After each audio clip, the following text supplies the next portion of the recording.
This video was made possible by Skillshare. Churchill was a man with many talents. He was an artist, a butterfly enthusiast, and he had an unpublished manuscript about aliens. Clearly, he was a man with an insatiable thirst for knowledge. Maybe he could have loaded up his computer and logged onto Skillshare, an online learning community with more than 19,000 classes in design, business, technology, and more. Perhaps he was considering a side career in fashion, but didn't know where to start. On Skillshare, he would find courses in fashion design and garment construction. Or if he wanted to learn app design, improve his photography, or just how to make a really good quesadilla, he would have found courses for all of these and more on Skillshare. Skillshare gives you access to high-quality classes taught by genuine experts working in their field. I work heavily with animation, and I was genuinely blown away by the number of really useful courses available to me, like this class full of tips and tricks for creating vector art, or this one for creating character walk cycles. For an annual subscription, Skillshare is under $10 a month. And if you'd like to try it out first, then I've got a deal just for OverSimplified viewers. The first 1,000 people to use this link, which can be found in the description, will get their first 2 months of Skillshare for just 99 cents. Be sure to try it out using the link in the description and learn something new today. Now, without further ado. It's 1902. A young man by the name of Benito Mussolini moves from Italy to Switzerland to avoid military service. He gets big into socialism, working for trade unions, writing for socialist newspapers, advocating a violent overthrow of European monarchies, the whole shebang. This gets him in a bit of trouble with the Swiss police, so he gets arrested, sent back to Italy, set free, returns to Switzerland, is arrested again, goes back to Italy again, completes his military service after previously avoiding it, and then after a brief stint as an elementary school teacher, he finally returns to work as an avid socialist. His speeches and journalistic abilities made him famous among Italian socialists. He was anti-war, so when Italy colonized Libya in 1910, he rioted and got arrested. Then World War I came along, and once again he protested Italy's involvement. But then he thought, wait a minute, this war could bring about the social climate needed to overthrow European monarchies and bring about the socialist revolution everywhere. And suddenly he was pro-war. But his fellow socialists didn't like his new pro-war stance, so they kicked him out of the party. So then he said, you know what? I'm done with socialism. We need something new, not based on class divisions tearing us apart, but based on unity through nationality. We'll conquer the Mediterranean and reunite all Italian peoples just like the days of the Roman Empire. I'll call it fascismo, and it will guide the Italian nation to greatness. That's all well and good, Mr. Mussolini, but what kind of haircut am I giving you? Let's go with bold.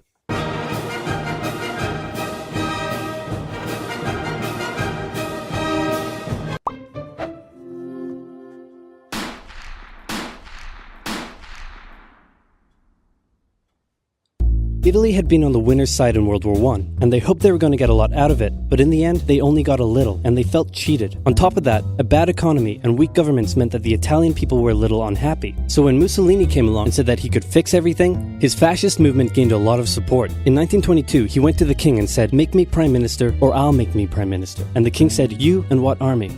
This army. Fair enough. Then he went about establishing a dictatorship with himself at its center. Europe had its first fascist dictator. Next up, Germany. Germany had been on the loser's side, and they got absolutely wrecked by the Treaty of Versailles. They lost territory, had to demilitarize the Rhineland, had to reduce their army to just 100,000 men, couldn't have an air force, had to pay the Allies a huge amount of money that it didn't have, and a new rule was established that every Englishman withheld the right to walk into the center of Berlin, pick out any German they wanted, and spank the hell out of them. I made that last one up, but it helps you understand how all of this felt to Germans. On top of that, a bad economy and weak governments meant that when a small angry man with a silly mustache came along and said that he could fix everything, the German people loved it. Hitler had been a soldier during World War I, and he was crazy patriotic, and nobody was madder than him about Germany's humiliation. He helped start a new political party, and in 1923 attempted a march on Munich with his boys. And then he got arrested. But his popularity grew and grew, and in 1933, the president made him chancellor. He believed he was Germany's great destined savior, and he went full megalomaniac, establishing a dictatorship with himself at its center. Europe had fascist dictator number 2. Hitler and Mussolini had a lot of the same ideas, but more importantly, they had the same enemies, and they started to get along. Anyone else want to be friends? Franco? No? You good? I do. Who's that? It's Japan, and they've taken over northern China. Let's rewind a bit. Japan had isolated itself from the rest of the world for over 200 years until the Americans showed up and said, you're going to trade with us and you're going to like it. Then the Western powers imposed a bunch of unequal treaties, meaning Japan's economy was bust. They also had no natural resources, so they decided to go get some. They went to war with China to gain a sphere of influence over Korea, and they took a bunch of China's stuff. But then the West said, hey, cut that out. And since Japan couldn't take on the West, they said, okay, I guess we'll just go home. Wait a minute, what are you doing? Taking advantage of a weakened China and setting up spheres of influence. But I was the one who weakened them. We know. And you guys didn't let me have anything. We know. That seems unfair. We don't think so.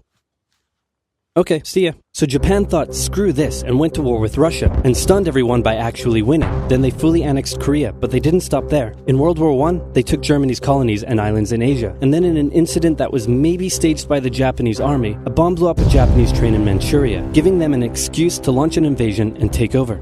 So here's the situation. Nazi Germany, Fascist Italy, and Japan all believe they're racially superior, all feel hostility towards the Allies, and all want to militarize and take over more stuff. And so they did. Let's start with Germany. Hitler hated the Treaty of Versailles, and now he was ready to begin undoing it. In complete violation of the treaty, the first Luftwaffe squadrons were set up, conscription was introduced, and he pimped up his army. The Allies did nothing. Then Hitler sent his army back into the demilitarized Rhineland, giving orders to immediately retreat if the Allies showed up. The Allies did nothing. With his military re-strengthened, he could now move on to step 2. He wanted to rapidly increase the Aryan population, and to do so, he needed Lebensraum, or in other words, he would have to take over the world. But for now, a good portion of Europe would do, and he began eyeing up his neighbors. The Allies finally started to get worried, so they implemented a fairly useless diplomatic strategy called appeasement, and it went a little something like this. Hitler would say, I want that thing, and the Allies would say, you can't have that thing. Okay, you can have that thing, but no more. I want that thing.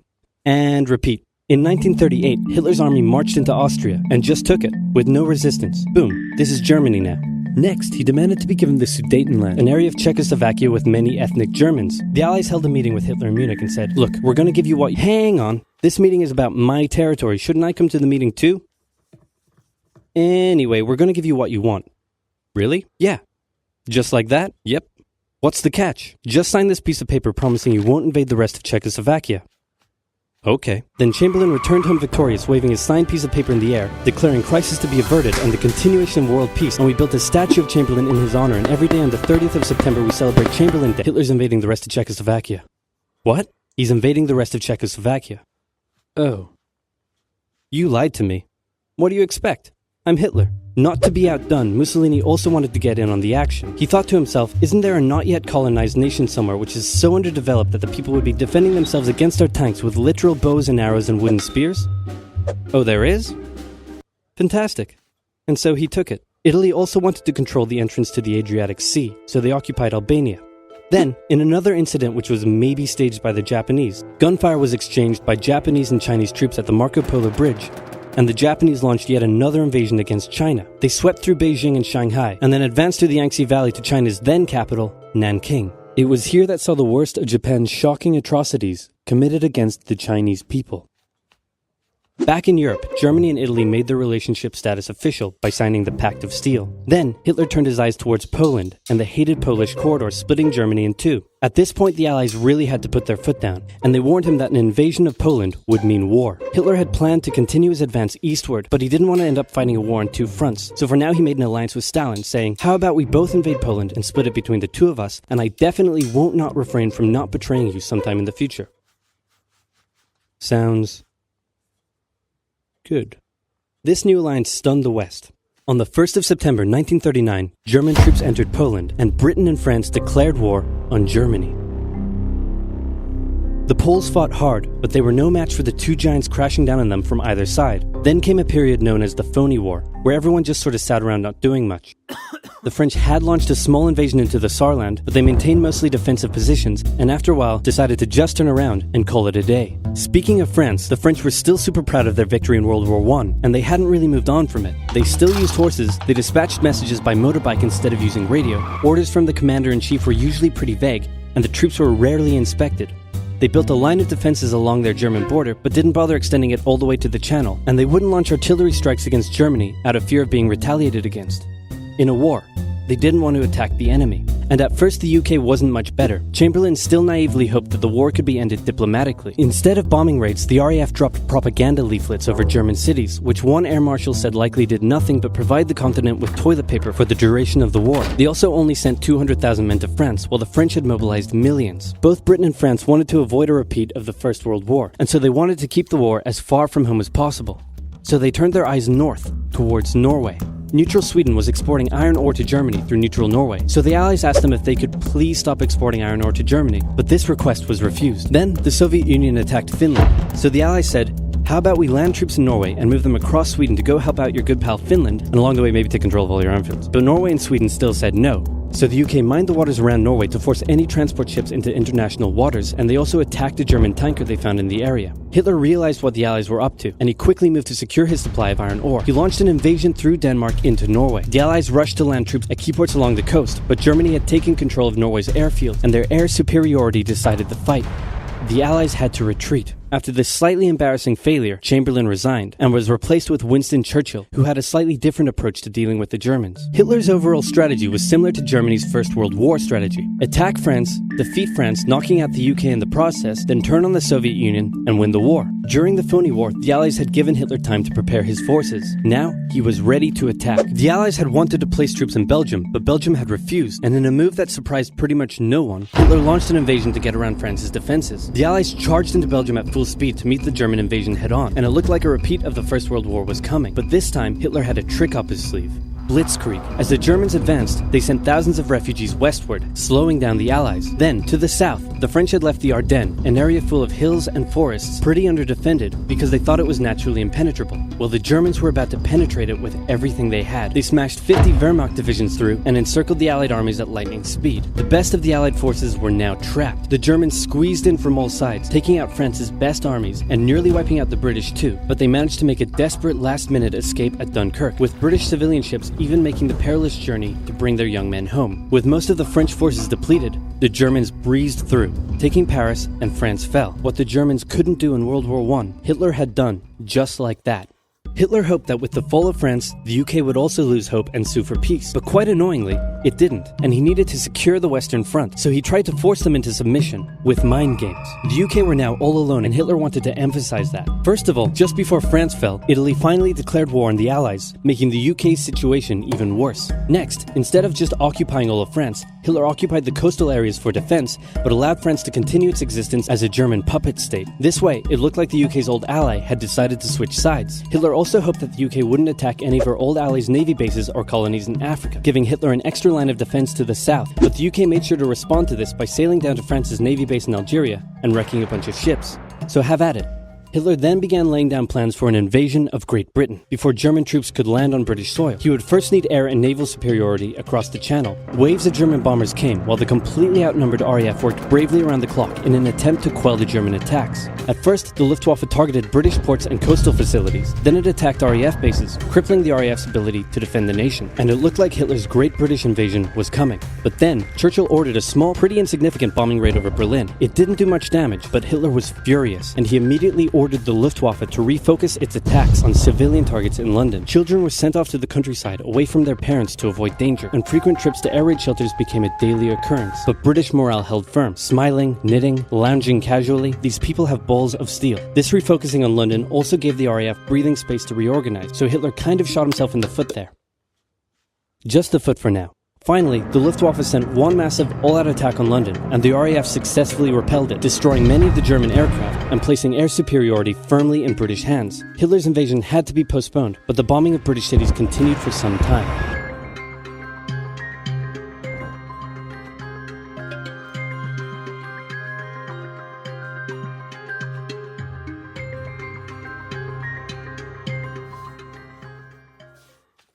I've decided that in order to sell more merch, I should do a face reveal wearing some of it. So are you ready? Here we go. Boom. New Minimalist and Cold War merch available now, and get the new limited edition Churchill character pin before it sells out, with more characters coming in the future. Link in the description down below. The year is 1917. Fighting rages on the Eastern Front of the First World War. Both Germany and Russia are on the brink of collapse. Soldier, I need you to bring me this man. Got it. Found him, sir. What? No, not Lenin. Lenin, the Russian communist. What? Why would I need a beetle? Lenin, the Russian communist. He was exiled to Switzerland. You know what? I'll do it myself.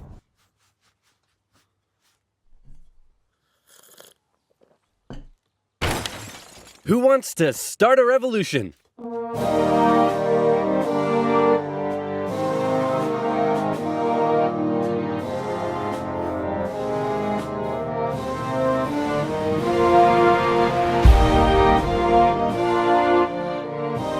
The Germans put Lenin on a train and sent him all the way back to Russia, hoping he and his mates would create an internal crisis. And create an internal crisis they did. The government was overthrown, and Lenin was in charge. He immediately pulled out of the First World War, made the country communist, started a 3-year-long civil war, got shot, broke the economy, caused a famine, and then he died. On his deathbed he said, "Hey man, tell whoever's in charge of giving people jobs not to let that jerk Stalin become the next leader. By the way, who did I put in charge of giving people jobs? That would be Stalin, sir." Stalin was a rising force in the Communist Party. He still had some opponents, but conveniently, all of them were arrested or disappeared. So that was lucky. And so Stalin took over. He implemented his 5-year plans, which transformed the country from an agriculture-based economy to an industrial one. And like Lenin before him, he reigned with terror. Anyone who dared criticize or oppose him would either be killed or left to rot in the horrendous Soviet work camps. Then a short man with a silly mustache tried to take over the world, punched the Russians all the way to Moscow, and then the Russians, with some help from their faithful ally, the Winter, punched them all the way back to Berlin. At this point, being allies, America, the UK, and the Soviet Union were good chums. They held a couple of conferences near the end of the war to decide what would happen next. Hey Stalin, after all your trials and tribulation, you must be pretty happy to be standing here in Berlin. Tsar Alexander made it all the way to Paris. Just give me a second. Hey man, I think something's up with Stalin. I know, right? What should we do? Shall I tell him about the bomb? Yeah, tell him about the bomb. That will scare him. So, we got this crazy new big A-bomb that can destroy an entire city in one go. Yes, my spies told me already. Oh wait, I meant to act surprised. Wow, that's amazing. He already knew. How? Am I sure I want to send nuclear secrets via unsecure public coffee shop Wi-Fi? Am I ever? Dude, use a VPN. And speaking of VPNs, if, like me, you take internet safety seriously, then you need NordVPN. NordVPN hides your online activities from outside intruders, preventing anyone from stealing your personal data and stopping your service provider selling your data to advertisers. With over 5,000 servers in 62 countries, it allows you to surf the net anonymously and securely. And it's simple to use. With just the click of a button, you can connect to a server halfway across the world, even allowing you to access streaming services from that specific territory. Say, for example, you wanted to watch a certain OverSimplified video that for some reason has been blocked in your country. With NordVPN, you can. It works seamlessly across PC, mobile, and tablet. Go to nordvpn.com/oversimplified to get an amazing 75% off. That's just $2.99 per month, with an additional month free for a limited time. So again, that's nordvpn.com/oversimplified, also in the description box down below. Now where were we? Oh yeah. Does the A stand for atomic or ass? Then America dropped their big A-bomb on Japan, and World War II officially came to an end. Hooray, we won! Okay, so now it's time to establish the New World Order. Stalin, you're in charge of Eastern Europe. Now, we want you to let them all hold elections. Oh yes, of course, elections. And these elections will be free and fair, right? Oh yes, certainly, free and fair. Definitely free and fair. Communist, communist, communist, communist, communist, communist.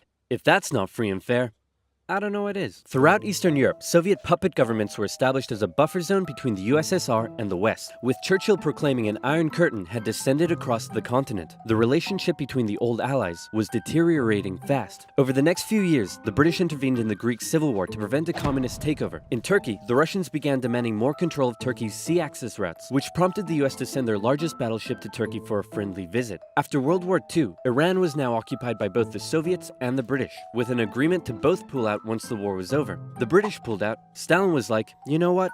I think I might stick around. All in favor of kicking Russia out of Iran? You want to know something?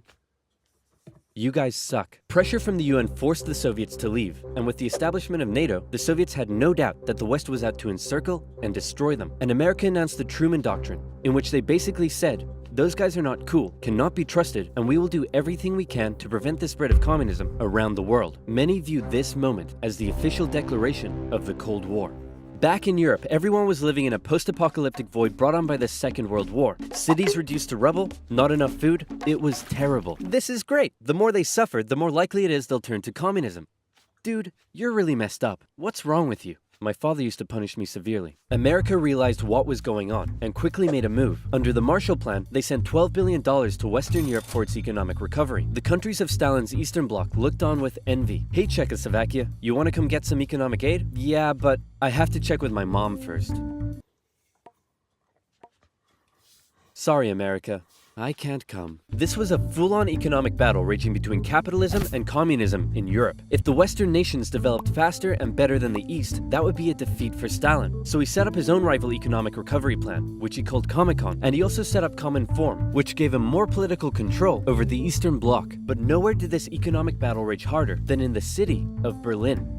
Caught over 100 miles behind Soviet lines, the city had been divided up between the Allies, and the western segments were still under Western control. East Berliners could travel freely to West Berlin, see the economic prosperity and think, maybe this communism thing ain't so great after all. I'm gonna have fun tonight. You're home late.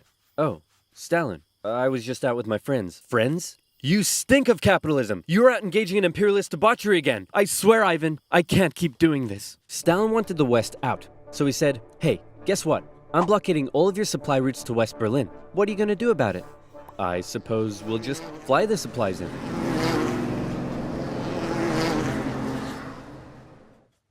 Alright, Truman. You win this round. The Berlin airlift was an incredible undertaking and a major success for the Western Allies, and Stalin ended his blockade of West Berlin. His aggressive actions worried the West, but not as much as this did.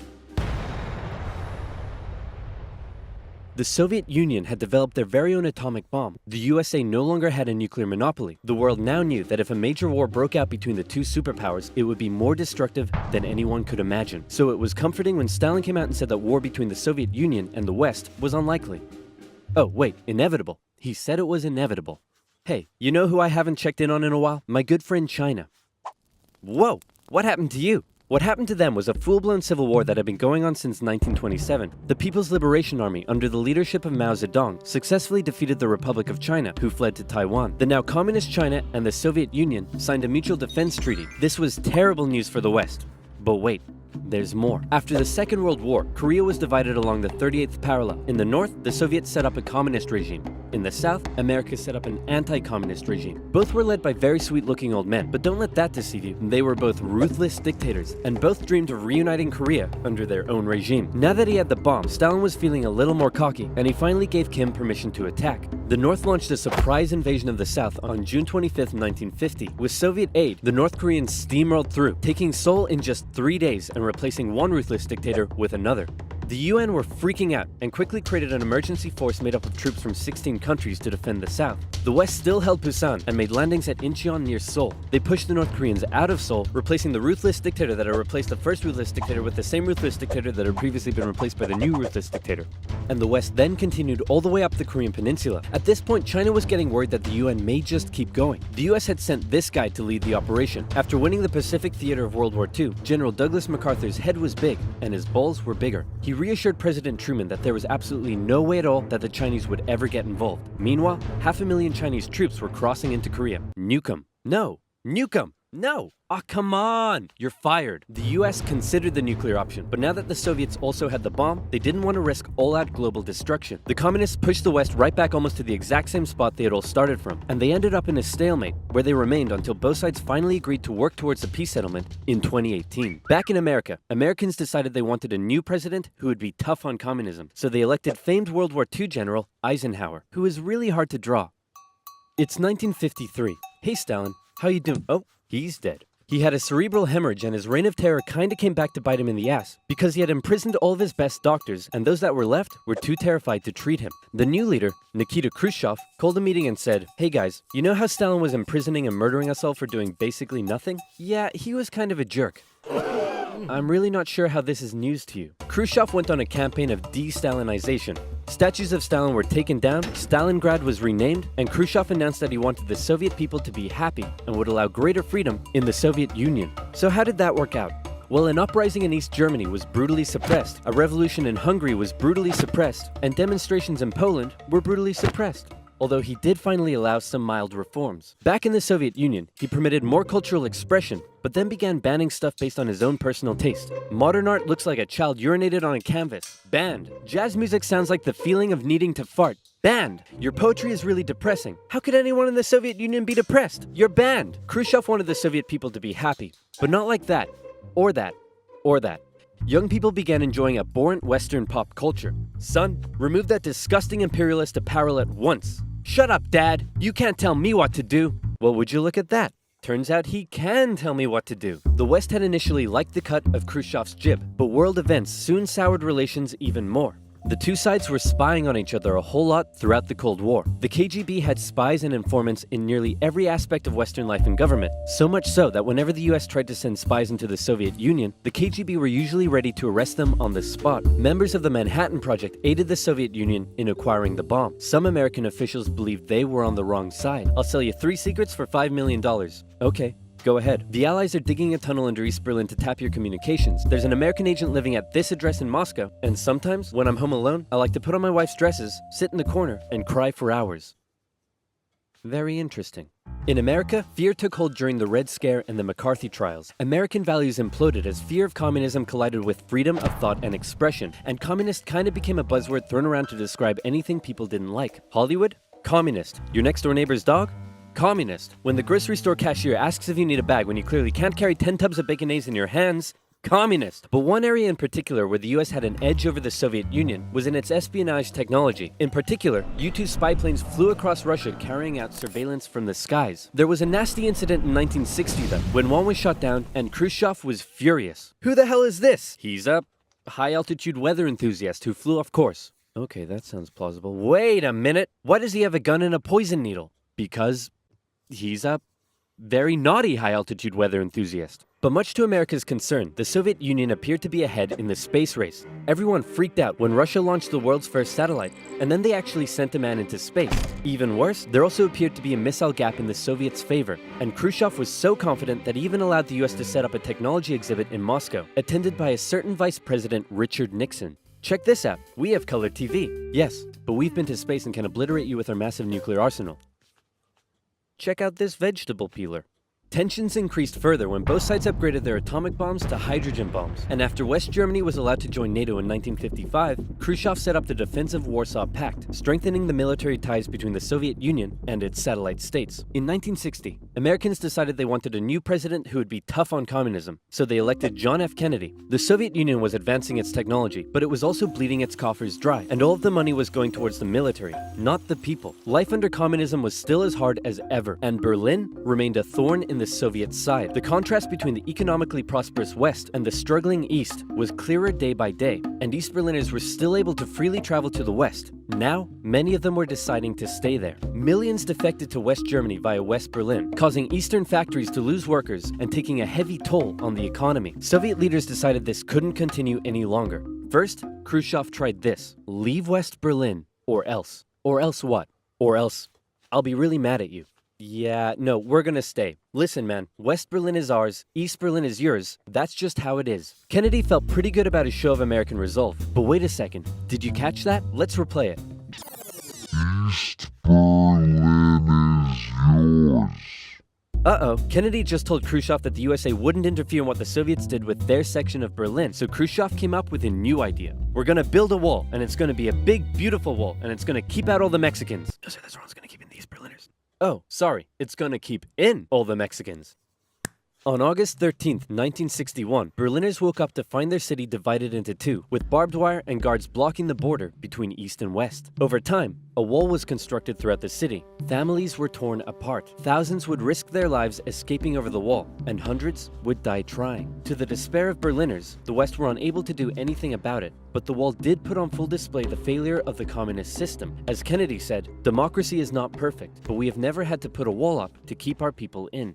As part of the agreement between the two sides, US diplomats were still allowed to travel to East Berlin, but suddenly, East Berlin crossing guards started giving them the business, and Kennedy was like, nah-uh. In October, the US rolled tanks up to the crossing point at Checkpoint Charlie as a show of strength. The Soviets did the same, and the two were in a standoff. They stayed like that for 16 hours, and the world braced for nuclear Armageddon. Thankfully though, Kennedy called Khrushchev directly and was like, hey man, this is getting way too hot. How about you back your tanks up by an inch and we'll do the same? Sounds good. Okay, how about you back your tanks up by another inch and we'll follow suit? Alright, hey, you want to do another inch? And they both very slowly inched away from the apocalypse. Phew, let's hope that's the biggest crisis of my presidency. It wasn't.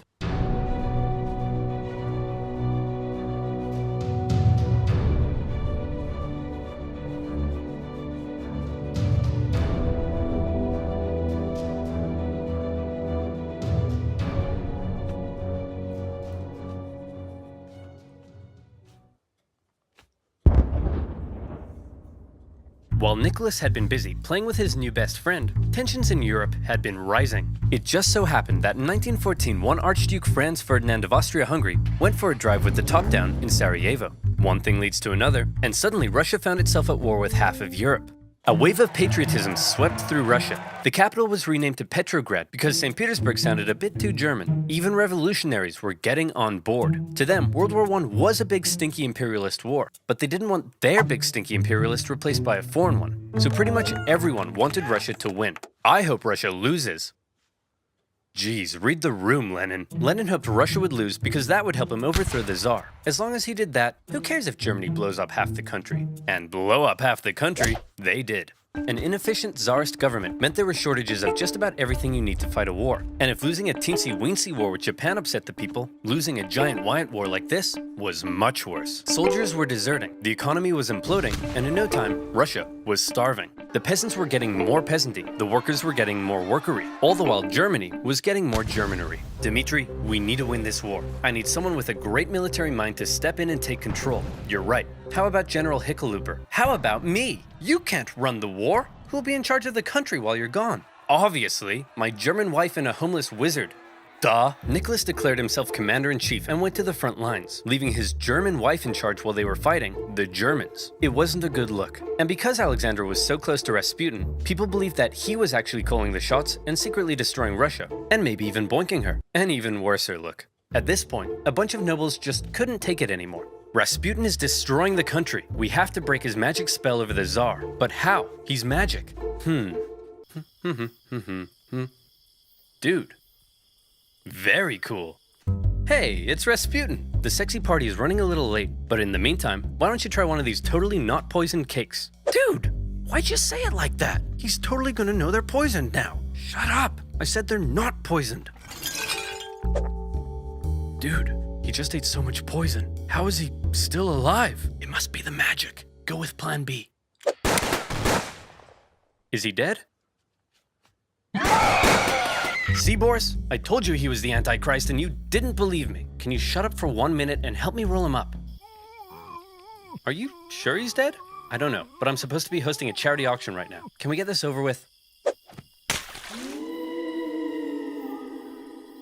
Okay, now he's dead. The murder of Rasputin, just like his life, is shrouded in mystery and speculation. He probably didn't really die like that, but he also probably didn't really heal people. He probably didn't influence the Tsar as much as people thought. He probably wasn't secretly destroying the country. But what he definitely did do, even in his death, was ruin the Tsar's reputation. Russia's autocracy looked more outdated than ever, and the Russian people were taking notice. Come on, men, remember what we're fighting for. Yeah, no, we're out. World War I left Russia broke, hungry, and exhausted. And with Nicholas acting as commander-in-chief, he was getting even more blame. For the second time, Russia was on the brink of revolution.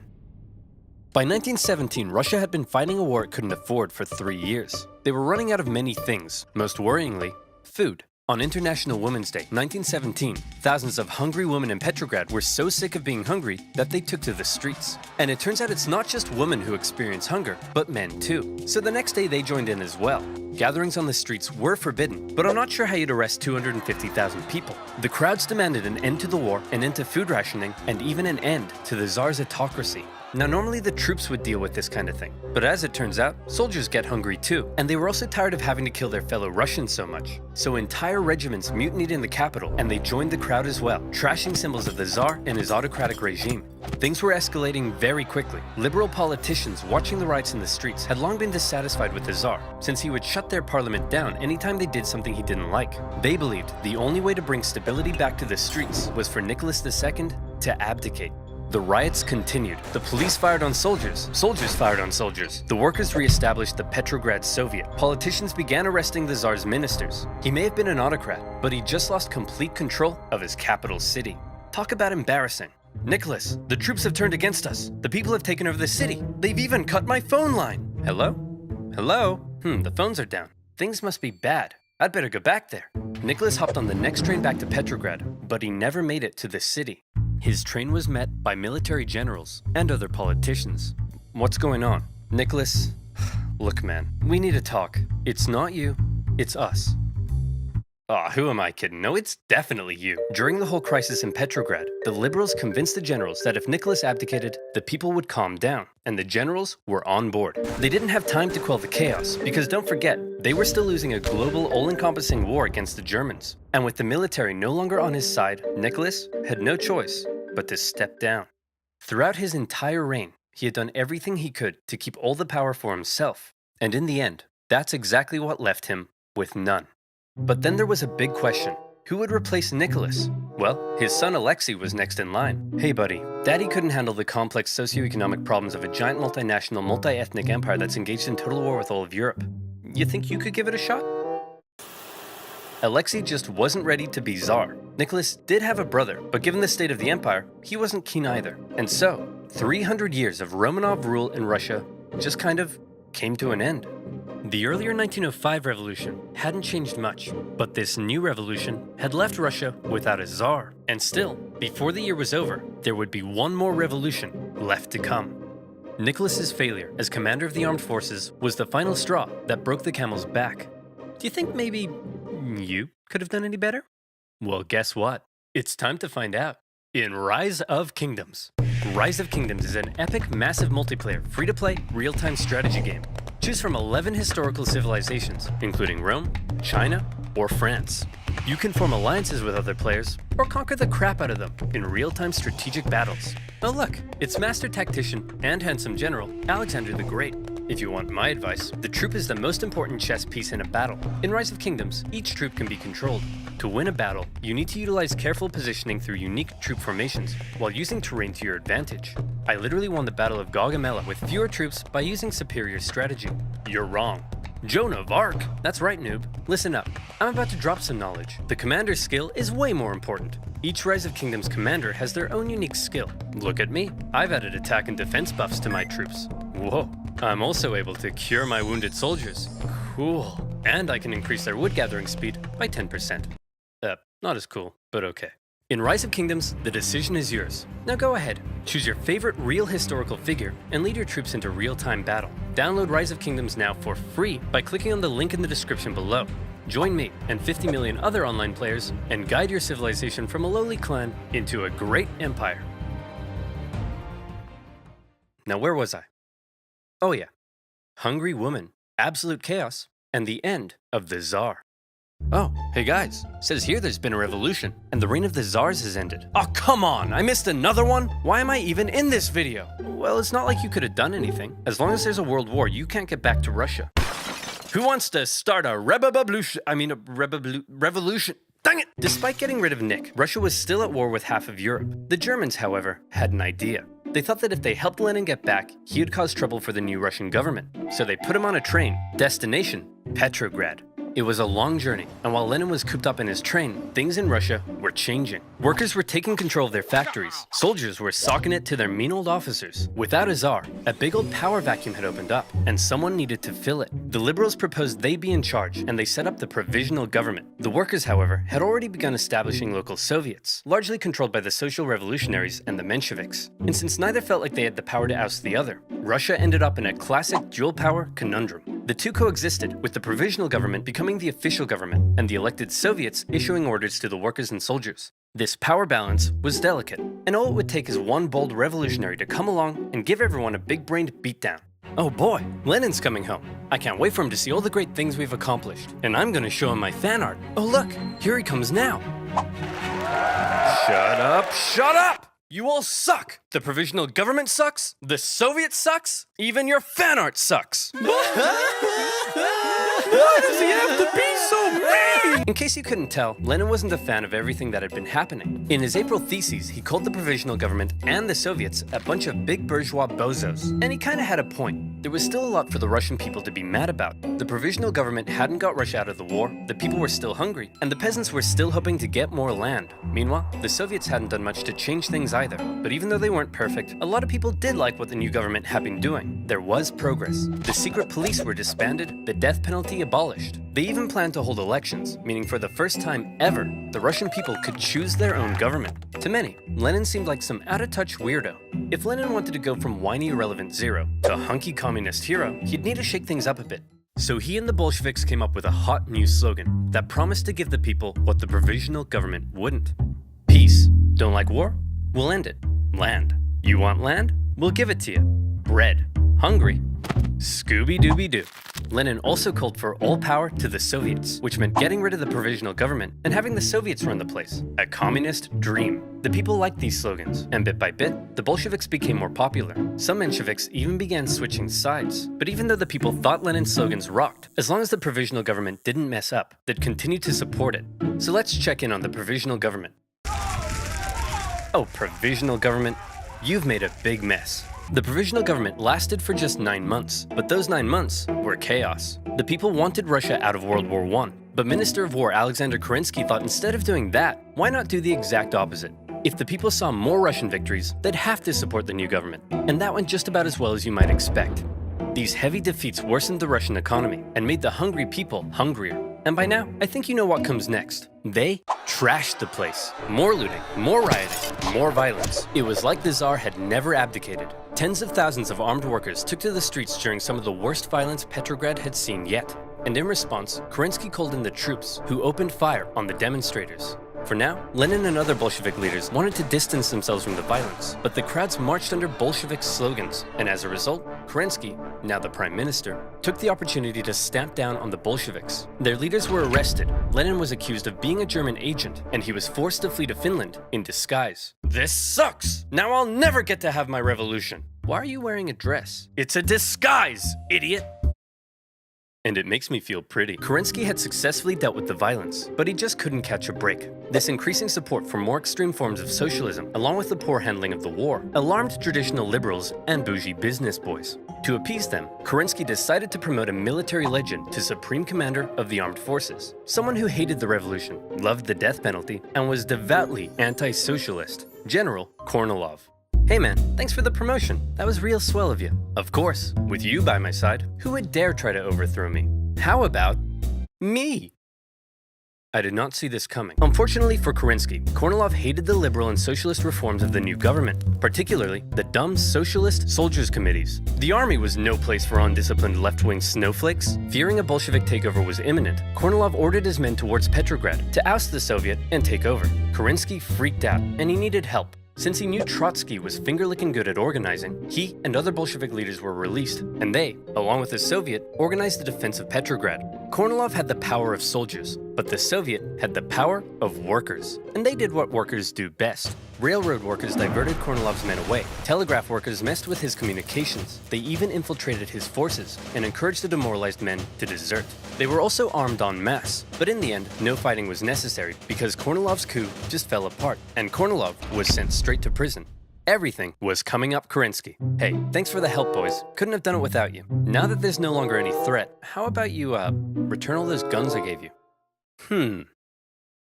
No. Oh, no! In order to kill a rat, Kerensky had just given a gun to a bear. A Bolshevik bear. The whole affair was a huge propaganda win for them. They had defended the revolution, and their popularity skyrocketed. They found themselves elected to the Petrograd and Moscow Soviets, with Trotsky even becoming chairman in Petrograd. They were now in a very powerful position. Almost powerful enough for Lenin to return home from Finland and finally stage his long-awaited communist revolution. The Bolsheviks began planning their takeover of the Russian government. Some got cold feet and began arguing against Lenin's armed revolution in favor of a more peaceful approach, and they even wrote newspaper articles about it, which kind of gave the whole scheme away. The Bolsheviks are planning an armed revolution? I did not see this coming. Kerensky began arresting Bolsheviks, and as a result, Lenin and the boys felt they had no choice but to commence the revolution right now. Lenin was back in Petrograd, but was still in hiding, so Trotsky got the ball rolling, using his position as Soviet chairman to organize the Bolshevik militias. Now, if you were to ask Soviet artists, the revolution went something like this.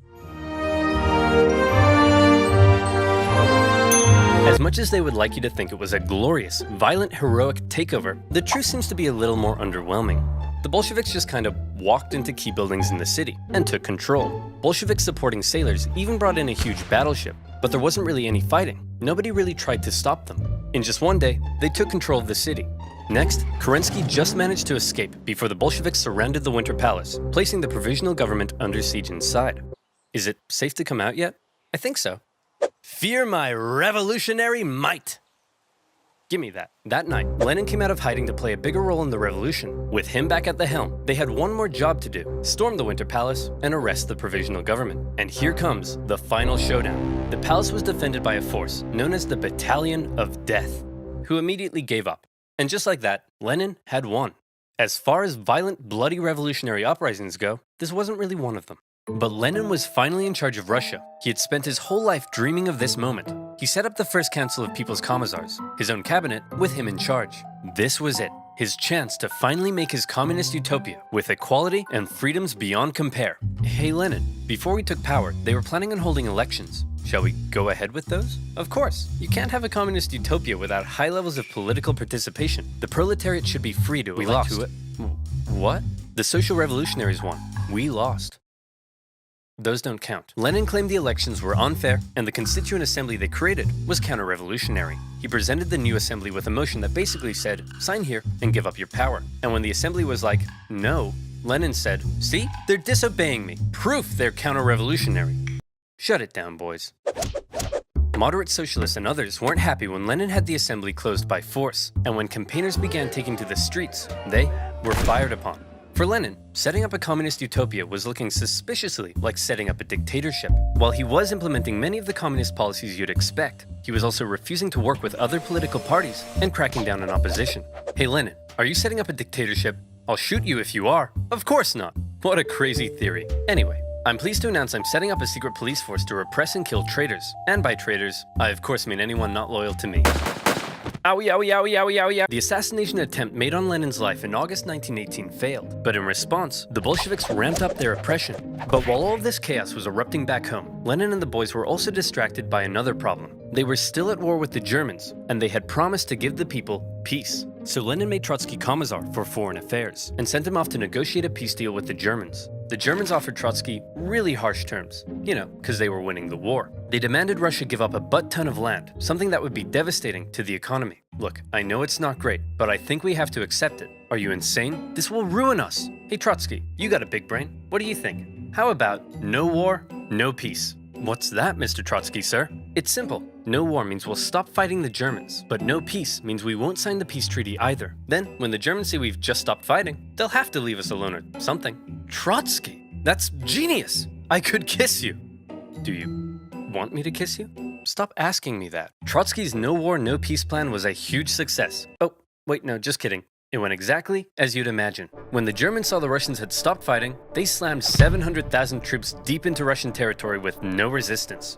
Now, the new peace treaty offered by the Germans was way worse, with Russia losing a huge amount of territory, population, and resources. The Bolsheviks had no choice but to accept, and Russia was humiliated. With Petrograd now in an exposed position, Lenin moved the capital to Moscow, just in case. Things really weren't going well for Lenin, and many people were extremely unhappy with the Bolshevik government and its actions. Lenin, you've pissed off so many people that they've united against you. We're under attack. Relax, we always expected some counter-revolutionary pushback. I think we can handle a few angry monopoly men. But Lenin, it's not just the monopoly men. Okay, who are we up against? Well, the liberals, the social revolutionaries, national separatists in Poland, Finland, and the Ukraine, independent warlords setting up chiefdoms, anarchist rebels, the Green Peasant armies, the Cossacks, the Caucasian states, the Baltic states, the British, the French, the Americans, and the Japanese. Oh, and a legion of Czechoslovakian soldiers seem to have taken over the Trans-Siberian Railway and stolen all the imperial gold reserves. What? How could this get any worse? Oh, and it says here your mother-in-law is coming to stay. No! A variety of anti-Bolshevik forces had united together to topple Lenin's government, and Russia descended into a full-blown civil war. Now, the Russian Civil War was extremely intricate and would really need its own video, but essentially, the anti-Bolshevik white movement gained control of vast, underdeveloped areas, while the Bolshevik Reds controlled the industrial heartland. Using this to their advantage, along with the surprising military genius of Trotsky and the shocking disorganization of the White Army, the fortified Red Army gradually came out on top. It was an absolutely brutal conflict, with both sides committing horrendous atrocities. To maintain order at home, the Bolsheviks began the Red Terror, and the secret police would execute tens of thousands of suspected traitors. No one was safe from the violence, not even Nicholas himself. You've probably been wondering what Nicholas has been up to this whole time. Well, after his abdication, he and his family were placed under house arrest. At first, they were allowed to live in their usual luxury, but after Lenin took over, their conditions worsened. The Bolsheviks were just holding on to Nick until they could work out what to do with him, but the Civil War complicated things. The last thing they wanted was for Nick to be freed by the White Armies, and so, to stop this from happening, Nicholas's Bolshevik guards decided to act. It's not entirely certain whether Lenin ordered it or if the guards were acting on their own volition. But on July 17, 1918, with White armies approaching, they woke Nicholas and his family in the middle of the night and brought them into the basement. There, a drunken squad of Bolsheviks murdered the entire family. Nicholas, the last Tsar, once one of the most powerful men alive, had met a brutal end. But after years of fighting and millions of deaths, Trotsky and his Red Army came out victorious. Wow, that was a close one. Okay, back to creating a communist utopia. How are we doing on that? Well, the Civil War helped create a massive famine and about 5 million people starved to death. There's massive inflation and the ruble is worthless. Hundreds and hundreds of kilometers of railway track have been destroyed. Disease and epidemics have killed 3 million. The population of Moscow and Petrograd has collapsed. Life expectancy has plummeted. Sailors in Kronstadt are rebelling. People are freezing to death in their own apartments and life has been reduced to a constant search for food and shelter. Whoa. Well, this just means I'll have to work twice as hard, day and night, to save the country. Nothing will stop me, short of a couple sudden strokes. Get the doctor. One thing you have to keep in mind is that everything I've been talking about, the Civil War, the assassination attempt, and Lenin's struggle to maintain control at home, were all happening around the same time, and it must have been extremely stressful. Lenin began getting headaches, insomnia, and in 1922, he suffered 2 separate strokes. As the Soviet Union was officially declared under a strict one-party system, Lenin's health continued to decline, and his ability to lead the Communist Party went with it. Everybody assumed Trotsky would succeed him. He was a great speaker, he'd won the Civil War, and he had a dope-ass train. The last person anyone expected to take over was Stalin. Stalin wasn't a great intellectual like Lenin, or a charismatic war hero like Trotsky. He was, as one Menshevik described him, a gray blur. Someone who operated in the background. Someone who you might not even notice. But it was in the background that Stalin would rise to power. Here's how it happened. After the revolution, all the Bolsheviks hoped to get a cool job in the new government. What did you get? Commissar for War. Sweet! What'd you get? Secretary. Stalin was made general secretary for the Communist Party. It wasn't what he wanted, but Stalin quickly realized that even though it wasn't fancy, it was a powerful position. As secretary, he had the power to give people jobs within the party. So he would give jobs to all of his pals, who in turn would give him their support. The more pals he gave jobs, the more power he got. The more power he got, the more pals he got. Lenin may have been having wall-to-wall strokes, but he was still involved in the party, and he was taking notice. He wasn't a fan of Stalin abusing his position, or insulting his wife to her face. Lenin knew he couldn't let Stalin take over, but by this stage, he was just too sick to fight it. Hey man, tell whoever's in charge of giving people jobs not to let that jerk Stalin become the next leader. By the way, who did I put in charge of giving people jobs? That would be Stalin, sir. Blah. Whoa. Deja vu. Lenin's last wish was to not let Stalin take over, but by the time he died, Stalin was too powerful to remove. He had his remaining opponents arrested or killed. Trotsky was banished and fled to Europe. Eventually, he would be assassinated by Soviet spies in 1940. Our dear comrade Lenin has died. We should have a state funeral. No. Let's mummify him and put him on display so people can look at his dead body forever. That's gross. You're gross. Guards, kill him. Lenin had waited so long to take control in Russia, but he never got to see his communist utopia. His short time in charge was spent dealing with the destroyed Russian economy, World War I, and the Civil War. He was cruel and merciless, but he really did seem to believe communism would make Russia a better place. Stalin, on the other hand, would take the Soviet Union down a different path. If you thought Lenin was a tyrant, well, you ain't seen nothing yet, girl. A secret police state, a rapidly militarizing superpower, led by a paranoid man who deeply distrusted the West, would see the world come to the brink of nuclear annihilation. That's right, I'm talking about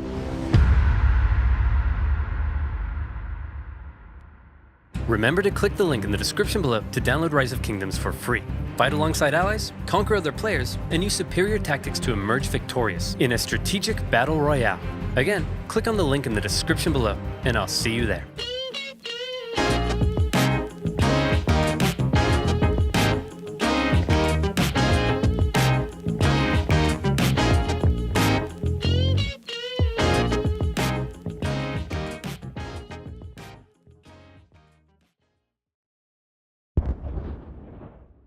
King Louis and his family were now in the Tuileries Palace in Paris, where for the next couple of years, he watched as the revolutionary government began to strip away his power. And fearing for his safety, he had to stay on their good side. Hey, look who it is. It's my favorite revolutionaries. Yep, I'm your #1 fan. What can I do for you? Hey, King Louis, so we've made a few decisions. First, all of your friends in the nobility are gonna have to pay taxes the same as everyone else. Great idea. I love it. And as a side note, the tax money can no longer pay for all your lavish parties. Great. I hate those parties. They're so awkward. And also, we're taking away your Porsche. Oh, come on! I mean, yay. The king continually found demand after demand being made of him to prove his support for the revolution. On one occasion, a mob would invade the palace and demand he wear the revolutionary bonnet. This is the face of a man who is definitely pretending he wants to wear that bonnet. Now around here, I want to mention that one thing King Louis had a problem with was people constantly raiding his palace. But one thing he didn't have a problem with was raiding noobs on this video's sponsor, Raid Shadow Legends. Raid Shadow Legends is a brand new collection RPG game with amazing 3D graphics, an awesome storyline, and giant boss fights, all free to play on your phone.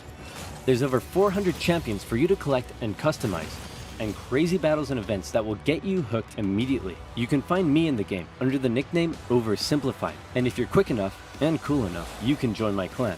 Go to the video description, click on the special links, and you will instantly get 50,000 silver and a free epic champion as part of the new player program to start your journey. Good luck, and I'll see you there. Now where was I? Oh yeah.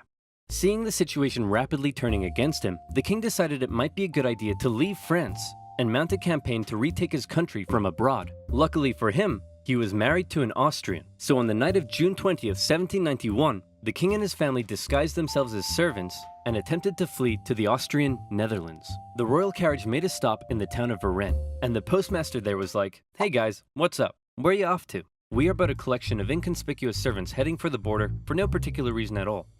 Say, you, the fat one, you look kind of familiar. Aren't you the king? Nope. Let me see your passport.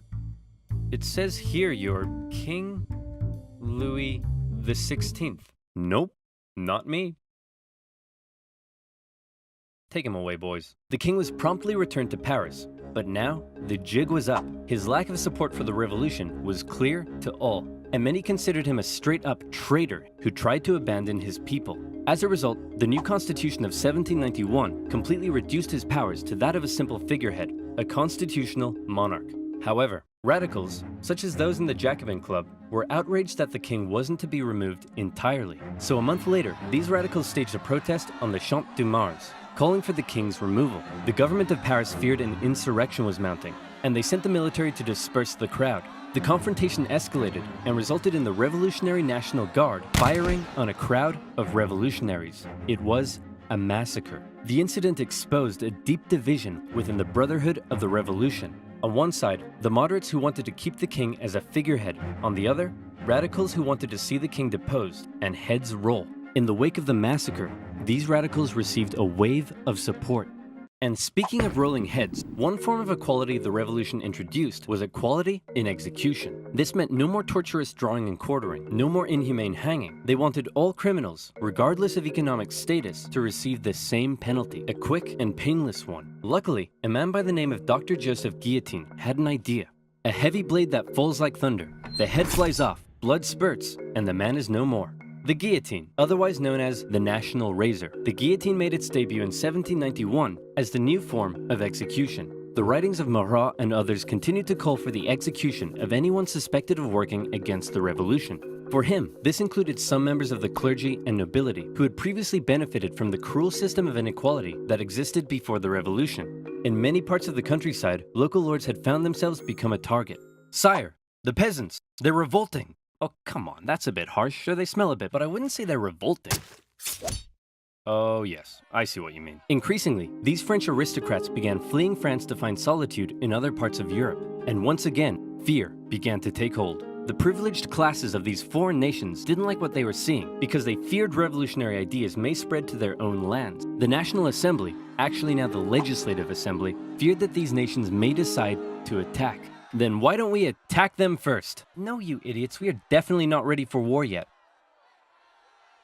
Did somebody say something? France declared war on Austria in April 1792 and immediately got pummeled. It also didn't help that Austria's ally, Prussia, joined in the fighting. The Prussian Duke of Brunswick posted a letter warning the revolutionaries that if anything happened to the king, he would burn Paris to the ground. The Duke's letter proved to be a massive success in inspiring the people of Paris to do the exact opposite of what he intended. They were enraged by the threat, and on the 10th of August 1792, the tension in the city exploded, and a mob stormed the king's palace. Fighting broke out between the revolutionaries and the king's Swiss guard, with casualties in the hundreds. King Louis fled and took refuge in the chamber of the Legislative Assembly, where Robespierre and his radical Jacobins were gaining ever more power. Given the developing situation, the chamber decided to hold a vote, and in what some considered to be a second revolution, it was decided to suspend the monarchy entirely. King Louis XVI was now just plain old Louis, and he was sent to a prison cell where an eye could be kept on him.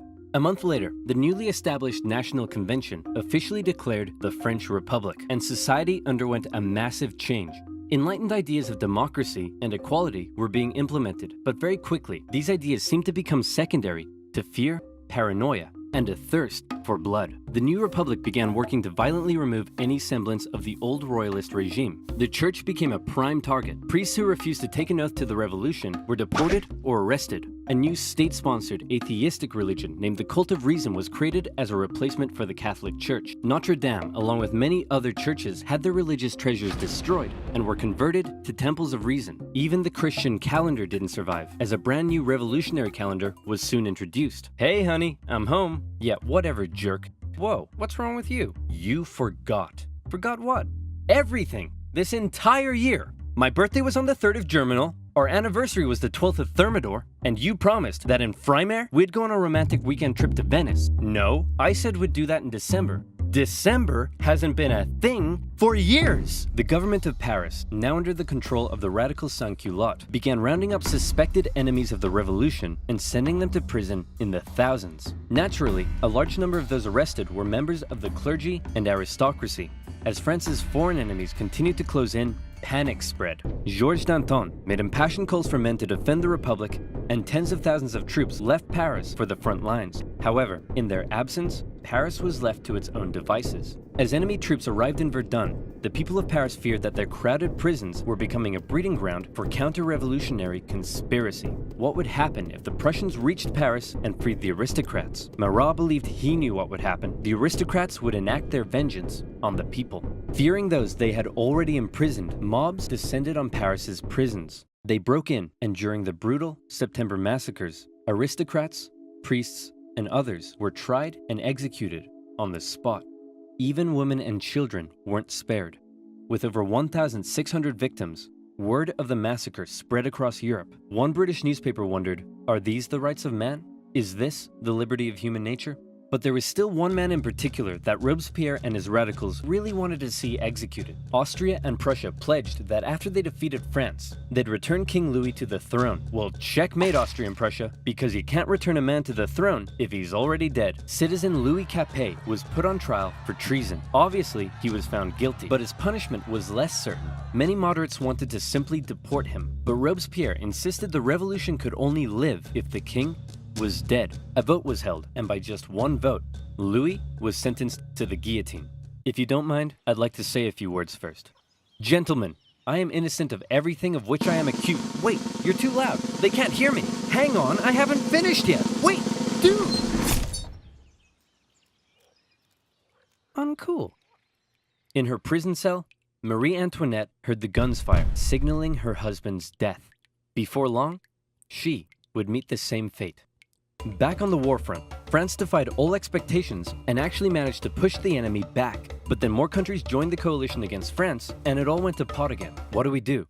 Conscript the masses! The National Convention introduced a conscription law, with each regional department having to meet a certain quota of men for the army. However, not everyone was happy with this new law. You see, while Paris was definitely a hotbed for radical revolutionary fervor, some of the regions outside of Paris weren't quite so keen on the revolution. Some were largely still conservative, still supported the church, and just didn't suffer from that much inequality before the revolution. So as the revolution turned increasingly violent and anti-Christian, many were outraged. Now, they were being conscripted to fight for the new republic they hated. That was the last straw. Counter-revolutionary uprisings erupted in a number of regions across France. Some would last for years, such as in the northwest, where a large-scale uprising was led by the Owls. Why were they called the Owls? Because their leader was named Jean Owl. Why was he called Jean Owl? Possibly because he could do a really good impression of an owl. Really? That's what we're going with? Owls? Just because this guy can do an impression of one? Hit him with it, Jean. Hoot, hoot. Yeah, okay, that's pretty good. The Chouannerie uprising lasted all the way until 1800. In the summer of 1793, the southern city of Toulon invited the British Navy over for some tea and crumpets. And then they asked if they'd possibly like to stay and occupy the city. Being an important naval base, this was a heavy blow to the Republic, who sent a relatively unknown young captain by the name of Napoleon Bonaparte to help stage the siege of the city. Toulon was recaptured by France in the winter, and for his service, Napoleon was promoted to the rank of Brigadier General.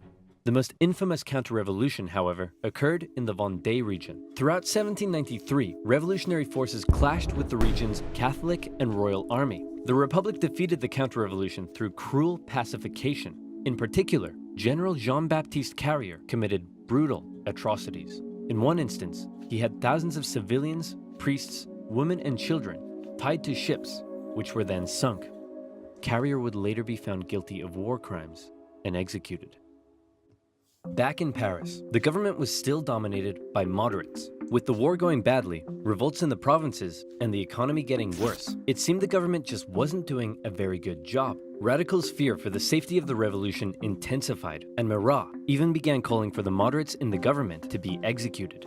In return, the moderates called for the arrest of Marat. This led to a chain of events with the two sides in heated conflict. Robespierre declared the Jacobins to be an insurrection and called on the people to arm themselves. It all ended on the 31st of May 1793 with the National Convention surrounded by radical sans-culottes and 29 moderate Girondin politicians arrested. From this moment on, the moderates ceased to be a political force. Robespierre and his radicals would be in almost total control of the government. And this brings us to the story of a woman named Charlotte Corday. Charlotte lived in the northwest city of Caen, and like many in the area, was horrified at the rapid radicalization and increasing violence of the revolution. And the man she blamed more than anyone was Jean-Paul Marat. She wanted to bring peace back to France, and so she did something drastic. She traveled to Paris and told Marat she had a list of enemies for him to publish in his paper. Marat eagerly invited her in for a meeting. So where's that list of enemies you promised me? Here it is. Wait a minute, this isn't a list of enemies. It just says, yippee-ki-yay, mother... And just like that, Marat was no more. Charlotte was quickly arrested and sent to the guillotine. Her dream of restoring peace, however, died with her. Marat became a martyr. In temples of reason, symbols of the dead Marat became the new crucifix. In death, he became an even more powerful inspiration for the extreme levels of violence that were about to rip throughout the new republic. And that's right, here comes the Reign of Terror. If you thought this revolution already sounds pretty violent, well, you ain't seen nothing yet, son. The radicals were now in control, and they believed not only was France surrounded by foreign enemies, but that within the masses, there were also plenty of internal ones too. Individuals not loyal to the revolution, conspiring to bring about its downfall. Robespierre and the rest of the radical faction were having none of it. A new committee of public safety was established with 12 members. Its purpose was to protect the new French Republic from its enemies, and it basically became a 12-man dictatorship with Robespierre as its leading voice. The Revolutionary Tribunal was also reinstated, a special court created to streamline the process of trying suspected enemies and handing out their death sentences. With these two new institutions, Robespierre wanted to scare France's enemies straight. In September 1793, it was announced that terror would be the order of the day. In other words, fear had become official government policy. And from then onwards, we enter into the period known as the Reign of Terror. Spies and secret police were everywhere and watched the people closely. France's public had to be extremely careful what they said and how they behaved. Obviously, criticizing this new system, or the government, would quickly have you sent off to the guillotine. But that's not all. Even the most minor offense could have you tried before the Revolutionary Tribunal. Hello, Citizen Martin. Hello, Monsieur Dubois. Monsieur? Did I just hear you say Monsieur? That's the old style of address, my friend. To the guillotine! You know what? I didn't like him, but I do feel kinda bad for the king and his family. Oof, expressing sympathy for the royal family, are we? To the guillotine! 12 sous for a loaf of bread? That's way overpriced. To the guillotine! Man, this bread line is taking forever. To the guillotine! And you look like you're thinking anti-revolutionary thoughts. To the guillotine. Max, we're sending way too many people to the guillotine. To the guillotine! Chop, chop, chop, chop, chop, chop, chop. It was insane. All across France, about 40,000 people were killed for suspected crimes against liberty.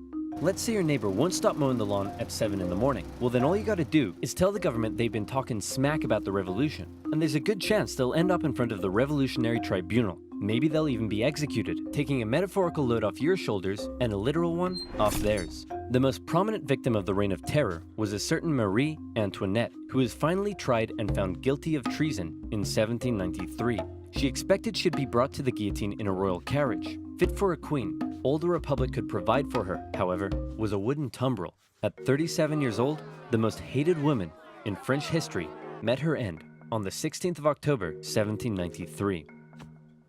Robespierre had saved the revolution through terror. Internal dissent was being suppressed. The food situation was no longer quite as bad. Even the French military had got its act together again and pummeled the Allies at the Battle of Fleurus. For Danton and his followers, the time was right to try to normalize the French Republic. Hey Robespierre, so we were thinking that since things are finally going better, maybe we should rein in the terror. And while we're on it, we could possibly start taking it easier on the church, and also try to end this costly war. Oh, crap. As time went on, Robespierre seemed to go, for lack of a better term, a bit mental. He was hell-bent on creating what he called a republic of virtue, and for him, this meant amping up the bloodshed even more. Throughout the spring and summer of 1794, executions reached an unprecedented level during a period known as the Great Terror. Even those closest to him found their way to the guillotine if they dared oppose his ideas and actions, and he began alienating himself from the rest of the convention. He created a new deistic religion called the Cult of the Supreme Being, along with the new annual Festival of the Supreme Being. Man, I think Robespierre is really starting to lose it. He thinks he's a god or something. Nonsense. Sure, he's gone a little extreme, but he doesn't think he's a god. My children, bathe your immortal souls in the virtue of my republic. Okay, yeah, he's completely lost it. Robespierre's ultimate mistake, however, came on July 26th, when he made a speech to the National Convention, in which he said this: I have in my hand a brand new list of enemies to be sent to the guillotine, and many of you are on this list, but I'm not going to tell you who yet. What do you think of that? I think we should send Robespierre to the guillotine first. All in favor? Oh, no. 2 days later, Robespierre became the final victim of the monstrous terror and paranoia he had created. Many historical accounts of the revolution end here with the death of Robespierre and his terror. But the revolution officially continued for another 5 years, until 1799. So what happened between now and then? Well, after the fall of Robespierre, a more moderate political group called the Thermidorians took control of the convention. They wanted to restore stability to the government. Now, Robespierre's allies and other radicals who had fueled the terror themselves became the target of political suppression. Bourgeois street fighters took on the radical sans-culottes in the streets during a period named the White Terror. In 1795, the Thermidorians drafted a new constitution and created a government called the Directory, with the purpose of preventing power from being able to fall into the hands of a single individual again. As this new government was being established, royalists who wanted to bring the monarchy back to France saw this moment as an opportunity to strike. They staged an insurrection in Paris and battled with the National Guard in the streets. Luckily, one Napoleon Bonaparte happened to be in Paris at the time, and he took control of the situation, firing on the crowd and putting down the insurrection. From this moment on, the people of Paris would never again be able to stage a popular uprising and lost their control over the revolution. For his actions, Napoleon became a general and was sent to take control of the French armies in Italy. The new Directory remained a fairly ineffective government for the remainder of the revolution. It was plagued with corruption and struggled to keep the economy afloat, and as a result, wasn't very popular. For the people of France, with the strict social customs of both royalist France and the terror gone, they didn't really know what to do with themselves. Men no longer removed their hats when talking to women. Different classes began intermingling, and a publication began circulating that looked a lot like a modern dating app.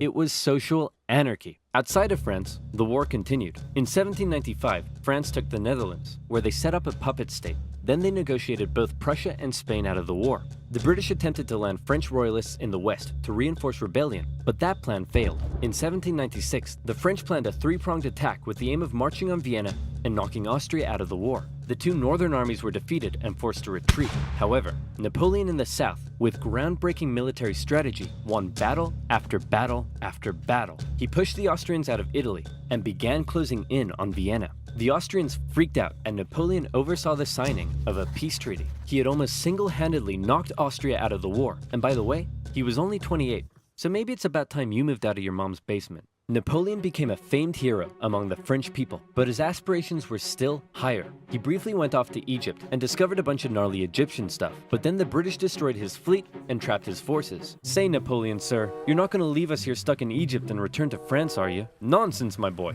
I would never dream of abandoning my loyal soldiers. Wow, what's that over there?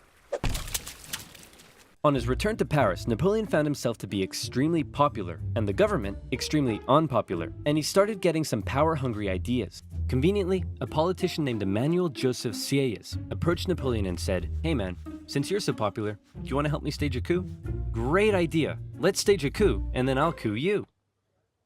What? Napoleon, with the help of his politician brother, entered the government chamber, possibly got punched in the face, and finally his troops intimidated the council to dissolve the government and create a new constitution that basically made Napoleon a dictator. So there you have it, the French Revolution, born with the great promise of liberty and equality. The common people dared challenge an oppressive system that had existed for centuries. But before they knew it, they found liberty sidelined by terror, equality that possibly didn't quite hit the mark, and an absolute monarchy replaced by an absolute dictator. Napoleon began stabilizing French society. He restored the Catholic Church and got rid of that crazy calendar, among other things. But he remained ever ambitious. He was France's first consul, but he slept soundly at night dreaming of being something even bigger. Napoleon's expansionist aspirations, combined with the ongoing conflict in Europe, would eventually lead the continent into a huge conflict known today as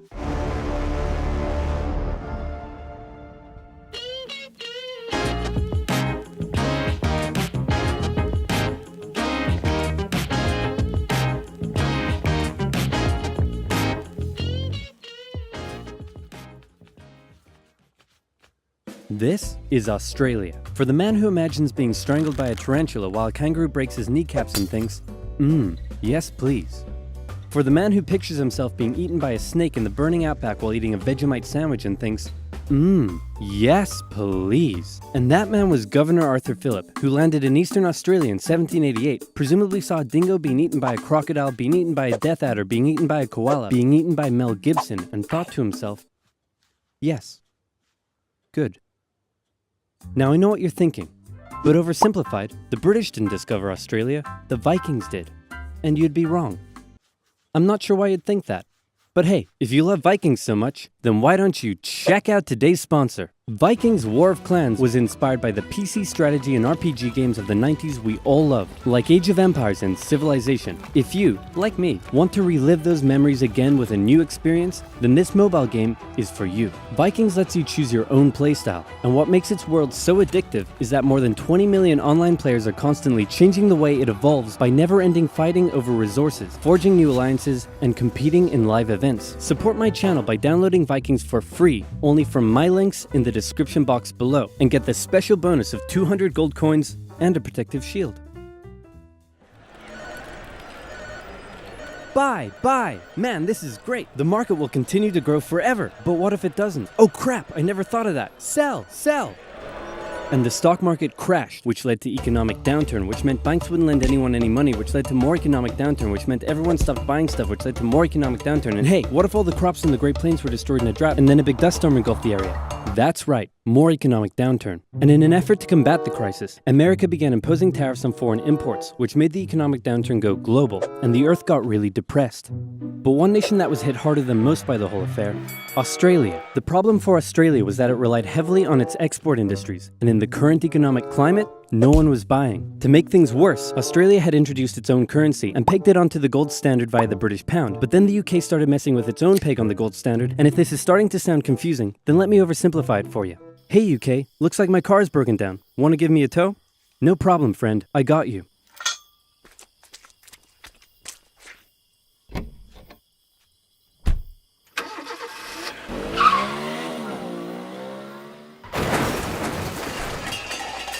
More economic downturn. The point I'm trying to make is things weren't good, and in particular, it was Australia's farmers that were suffering most. After the First World War, Australia had given returning veterans land for farming, but with the current economic crisis, the farmers just weren't making enough money, and many left to go find work in the cities. But for those who remained, things were about to get even worse.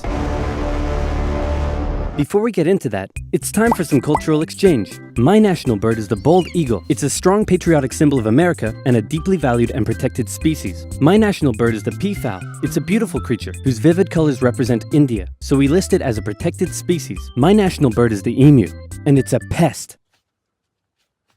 Also bloody delicious. Emus, 6 feet tall, 90 to 120 pounds, and able to run at speeds up to 40 miles per hour, usually return to the coast after their breeding season. But suddenly they found Western Australia full of lush, wet farmland. Oh my, look at all this delicious wheat that just so happens to be growing here in large quantities. Hey guys, get a load of this. You know, Look at all this delicious wheat. Just so really good. Oh yeah, that's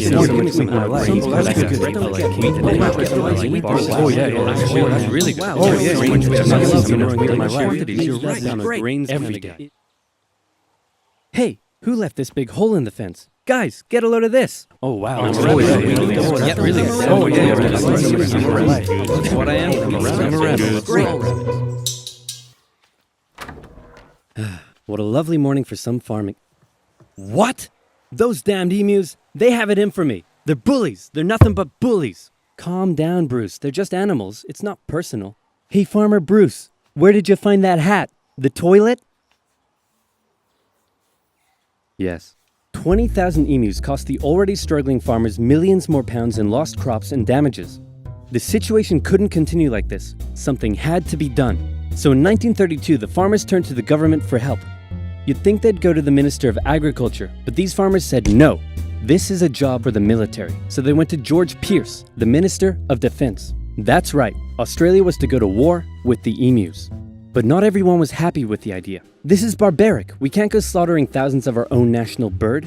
Oh, come on, guys. The machine guns will make it quick and painless. Machine guns? You're using machine guns? This is animal cruelty. Look, I know it's unusual, but it's not like we're poachers turning the birds into feather hats. Think of the benefits. It'll be good target practice for our boys. The government can show it took action. Plus, I can get myself a nice new feather hat. Did I say feather hat? I meant I want to gather chat with you about getting you all some nice new feather hats. Did I say feather hats? I meant I want to wage terror at these emus and turn them all into feather hats. Damn it! Of course, Pierce first made the farmers sign an agreement saying that they would pay for the whole thing and that Pierce wouldn't take any of the blame if the operation, that was clearly very stupid, turned out to indeed be stupid. And the operation went ahead. Major G.P.W. Meredith and his men were sent with 2 Lewis machine guns to hunt down and take out the evil emu population in Western Australia. Target spotted. Well, was it an emu? No, sir. It's an emo. Damn it, Jones. Learn your vowels. I'm sorry. Okay, it looks like the humans are coming for us. But check this out. I've come up with an amazing plan. See if you can follow me here, okay? When they approach, we run away. Sir? You're a genius. Pierce sent a camera crew along with the machine gunners to capture some good old propaganda for the government, and the first battle took place in November at Campion. The men spotted a mob of emus from a distance, so they set up their guns and opened fire. The emus split up into smaller groups and ran in every direction. The men were only able to kill what they called a number of birds, but the vast majority got away. Cut! Surprisingly, many of the emus were able to take multiple bullets, but still run at full speed to safety, causing Meredith to compare them to tanks, saying if we had a military division with the bullet-carrying capacity of these birds, it would face any army in the world. Okay, we need to get closer. No, you idiots, not to me, to the emus. Oh, sorry. No. I like it. So next, they tried sneaking up on a large number of emus near a local dam and firing at short range. Maybe the men were just unlucky, but my professional opinion says the emus were magic, because both guns jammed after just 12 emus were killed, and once again, the rest got away.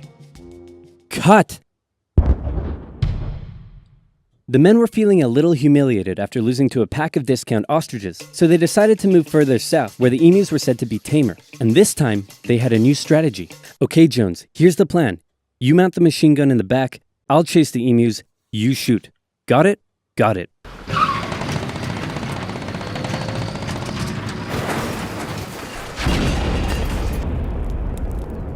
I'm gonna shove that camera up your... The operation was a fiasco, and the press had a field day. In Parliament, Pierce was lambasted, and an opposition party member suggested that medals should be handed out to the emus, who had won every round so far. Pierce, feeling quite humiliated, called the operation off, but 4 days later the farmers approached again and said, "Hey man, the emus are still eating all our crops. Can you send the army back out here?" And Pierce was like, "Yeah, okay." So the operation was back on for round 2. And this time Meredith and his men had learned the emus' guerrilla tactics and were much more successful, with reports suggesting the men were cutting down 300 emus every week. I hope you boys are getting great footage of this. What on earth are you filming? Despite the success, the media had lost interest in the whole thing. But with 1,000 emus killed, Pierce finally ended the operation and returned to Parliament declaring victory for the humans. So there were 20,000 emus out there destroying crops, and you've killed 1,000. Meaning there's still 19,000 emus out there. Yep. And in addition, you've burned through 10,000 rounds of ammunition. Meaning you wasted 10 rounds per confirmed kill. That's right. Yeah, I'm gonna go ahead and call this one for the emus. At least I got a feather hat. What? So in the end, the emus won the Great Emu War of 1932, and the emus continued to wreak havoc on the farmers for years to come. The government introduced a bounty system, which saw some success. But for a moment, let's take some time to remember the brave men who said goodbye to their families and risked their lives to take on the great, evil emu population in Western Australia. But even more importantly, let's think of the friends they made, the bond they created, and the memories they shared. Take me home to golden fields and sights of days gone by. It's where the heart lies with stories on. Hey, guys? I solved the emu crisis. Really? How? I just made some better fences.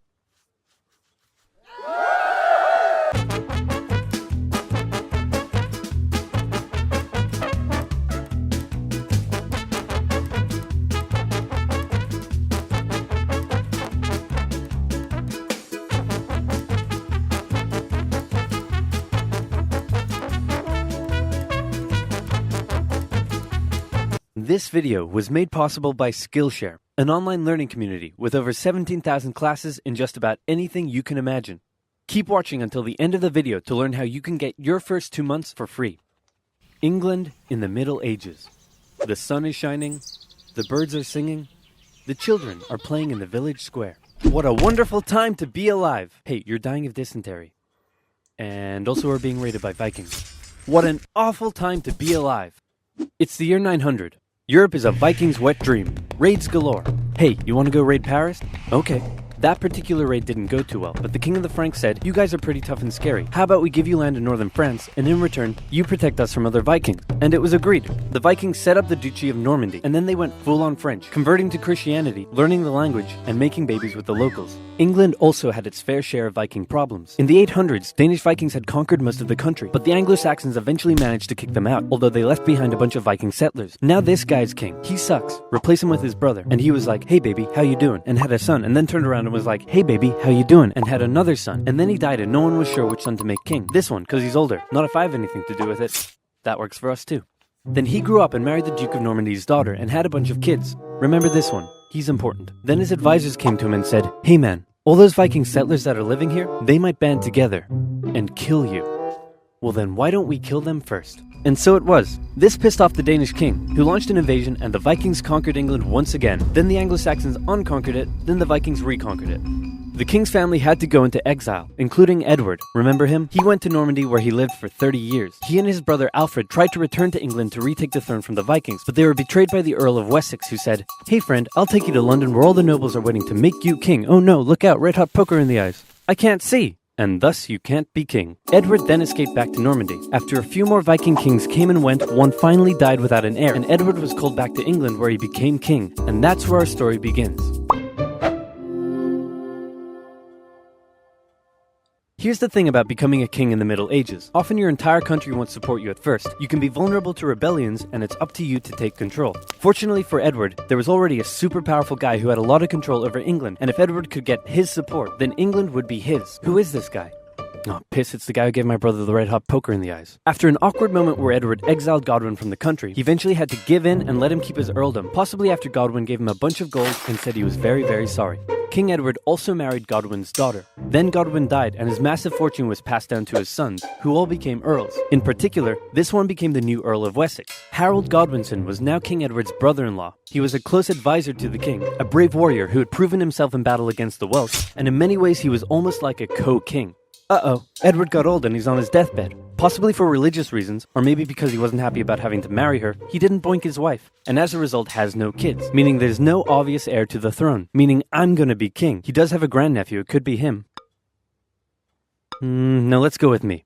Just one problem. I mentioned that Edward's mother was a Norman. Edward grew up in Normandy, and he had a lot of Norman friends. The current Duke of Normandy was William the Bastard. Why was he called the Bastard? One day his father was sneaking out of his castle when his advisors said, "Where are you going?" To the tanner's shop? Why? To get a tan. But that was a lie. Firstly, because tanners give you leather, not tans, and secondly, because he was really going to see the tanner's daughter. One thing leads to another, and out comes baby William, born out of wedlock. Thus, an absolute bastard. His father died when William was 7 or 8, and he became the new Duke. He spent most of his childhood narrowly avoiding assassination, which probably turned him into the big balls tough guy he's remembered as today. In 1051, the town of Alençon tried to rebel against him, and the townspeople beat on dead animal skins as an insult to his commoner mother. William was furious, and he responded by, well, let's just say it wasn't pretty. That's the kind of guy we're dealing with here. William and Edward were good friends, and Edward allegedly promised that William could have the English throne after him. A decade later, Harold Godwinson even visited William and pledged an oath to him over holy relics, promising that William could be the next king of England, although it's possible Harold only did it because William was holding his family hostage. So when William heard that the king was on his deathbed, he said, "Hooray, I'm gonna be king." So now you have two extremely powerful men who both think they're about to become the next king. But wait. This guy is the King of Norway. He spent most of his life as a warrior for hire, fighting for whoever would give him the most gold. You name a place, he probably fought a war there. Poland? Yep. Estonia? Yep. Against pirates in the Mediterranean? Yep. The Holy Lands? Sicily? And Bulgaria? Yep. He got crazy rich off the back of it and was swimming in gold. Then he returned home and became king. One of the previous Norwegian kings had made an agreement with one of England's Viking kings, saying that when that Viking king died, the King of Norway would get the English throne. Hardrada felt that because of this agreement, he was now entitled to the English throne. He was also eager to go on one last big conquest that would turn him into a legend. So when he got word that Edward was on his deathbed, he thought, I'm going to invade England, and then I'm going to be king. So now we have three extremely powerful men who all think they're about to become the next king of England, and that means somebody's probably about to get hurt. Back in England, Harold Godwinson is watching over the dying King Edward. Suddenly, he comes out with a shocking announcement. Hey, everyone, gather in. That's it. Come closer. Don't be shy. Okay, so I've got bad news. The king is dead. I know, very sad. But good news. He said that I should be the next king. So, hooray for me. And, oh yeah, he said that if he once told anyone else they could be king, that he doesn't like them anymore, and they should just stay in Normandy. And also he said that no one should ask any further questions. Okay, good talk. Go do whatever it is you do. Usually it took months of preparation to crown a new king, but Harold rushed it and he had himself crowned the same day King Edward was buried. In Normandy, William's advisors came to him and said, "Hey Big Willie, bad news, Harold Godwinson has taken the English throne." And William was furious, so he sent an envoy to Harold who said, "William says you stole the throne and demands you immediately return it to him." Let me think about that. No. He said no. That bastard. Wait, I thought you were the bastard. Dude. Uncool. William immediately began gathering his armies together and preparing for an invasion of England. Now, killing a king was generally frowned upon in old-timey Europe because they were considered to have been chosen by God himself. So back in Normandy, William had to get God on his side. He needed the Pope's blessing for his conquest. So he went to the Pope and said, "Godwinson made an oath to me over holy relics, and then he usurped the throne. Can I kill him?" Sure, why not? So the Pope gave William his blessing, meaning William now had God on his side. Everything was ready to go. Just one problem. The wind. It was blowing the wrong way, and William had to wait with his army in Normandy, while Godwinson waited with his army in the south of England. They waited, and waited, and waited, and then William said screw it and sailed for England and got shipwrecked because the wind was blowing the wrong way. So then he decided to keep on waiting. They waited for 2 months and the wind never changed. Eventually Godwinson got bored and also ran out of food for his soldiers, so he sent them all home and he returned to London. The south coast was undefended and all William could do was keep waiting. While the northerly wind kept William in Normandy, it was carrying Hardrada and his Viking army to England. Hardrada landed near the old Viking city of York and defeated a regional army led by the northern earls, and York surrendered. When Godwinson heard about this, he must have been pretty upset. He had just disbanded his army, and now he had to gather them all together again and march all the way north. He made the exhausting journey in just 4 days, which is crazy quick, and he caught the Vikings off guard and unprepared for battle. The two armies stood on either side of the river Derwent. Legend says that a berserker Viking single-handedly held the only bridge crossing the river, dodging arrows and fending off attackers, until some English soldiers got under the bridge in a barrel and gave him the old spear in the jewels. This gave the Vikings enough time to form a shield wall, but because they had been caught off guard, many weren't wearing their chainmail and armor, and the English eventually defeated them, killing Hardrada, and with him, bringing the Viking era in England to an end.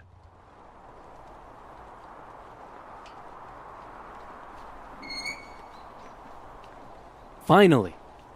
William's fleet of over 700 ships and 14,000 men set sail and landed on the English coast at Pevensey and set up camp near Hastings. And Harold was still all the way in York. His exhausted army had to march all the way south just days after their battle with the Vikings. Harold made it to London and considered just staying there and waiting for William to come to him. But William forced Harold's hand by burning down a bunch of villages. Harold's army set out and met William's on the 14th of October, 1066, and both sides prepared themselves for the Battle of Hastings. The English were on a hill, so they decided to stay there because it was a good defensive position. The Normans approached, and the two sides probably spent a while yelling at each other. William and the Normans had a few tactical advantages over the English. The first were the archers. The Normans sent volley after volley of arrows at the English, who formed a shield wall in defense. Then William sent his infantry up the hill. The English threw anything they had at them, and the Normans couldn't break through the shield wall. Then the Normans' next tactical advantage came into play.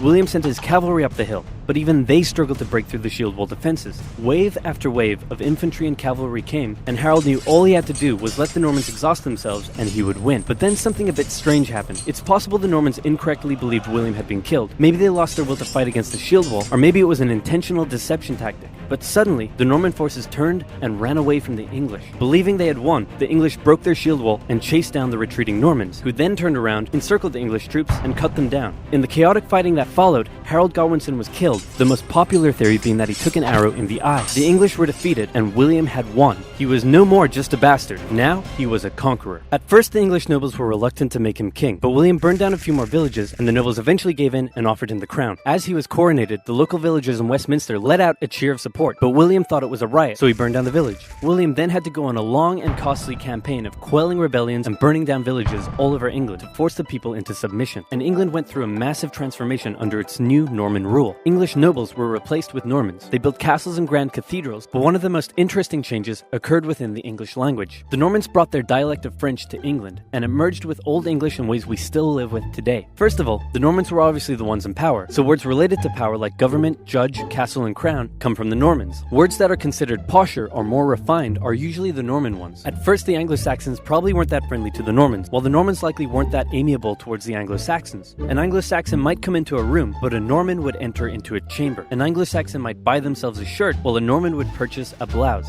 And while that filthy peasant's new shirt may be fair, the Norman blouse is absolutely beautiful. The Normans actually considered some Anglo-Saxon words so crude that I can't even say them on YouTube. But there's more. Ask an Anglo-Saxon what job he does, and he might respond with some low-level trade, such as a baker, a miller, or a shoemaker.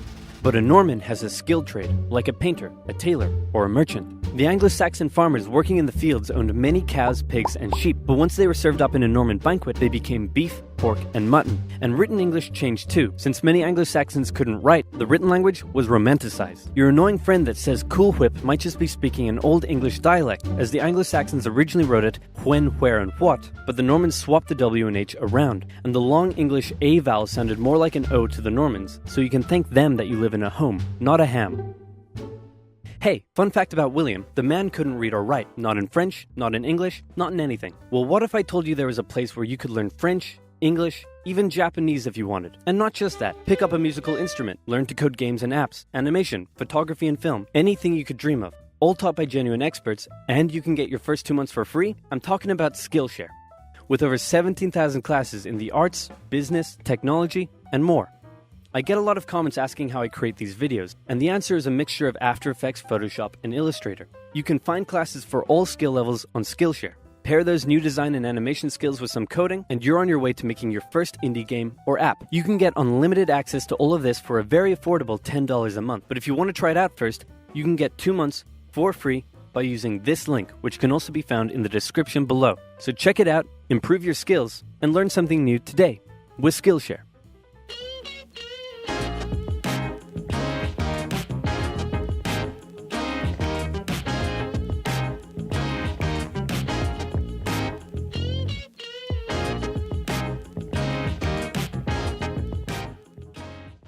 quick. You have 2 seconds to name these 2 countries. You're wrong, unless you got it right. Then good job. They are, of course, Honduras and El Salvador. One thing these 2 countries have in common is being fanatic about football. Or if you're a freedom-loving patriot, soccer. But do they love it so much they would go to war over it? You bet they would, and that is no bueno. If you look at these 2 countries, you might notice one major difference, and that is that this one is a lot bigger than this one. However, this one had a larger population than this one, made up mostly of farmers, and there wasn't enough land for them to live and work on. So they started moving from El Salvador to Honduras in search of land, and by the 1960s, a huge number of illegal immigrants had crossed over the border from El Salvador. Meanwhile, in Honduras, it's 1963, and this guy has just staged a military coup to prevent the rise of communism, and is now the military leader of the country. He immediately began harassing the peasants' unions and other left-wing groups, but he's a little insecure about the legitimacy of his leadership. So he holds an election and wins, but then the opposing party says, hey man, that election was clearly corrupt and fraudulent, and also you've been bribed by the rich American banana companies who are taking all of our bananas tax-free, and now our economy is in ruins. And everyone started to get mad at him. Now, if you ever find yourself the barely legitimate military leader of a corrupt Central American country, and you start getting into hot water, here's a bit of advice that has been tried and tested throughout the centuries. Blame something else.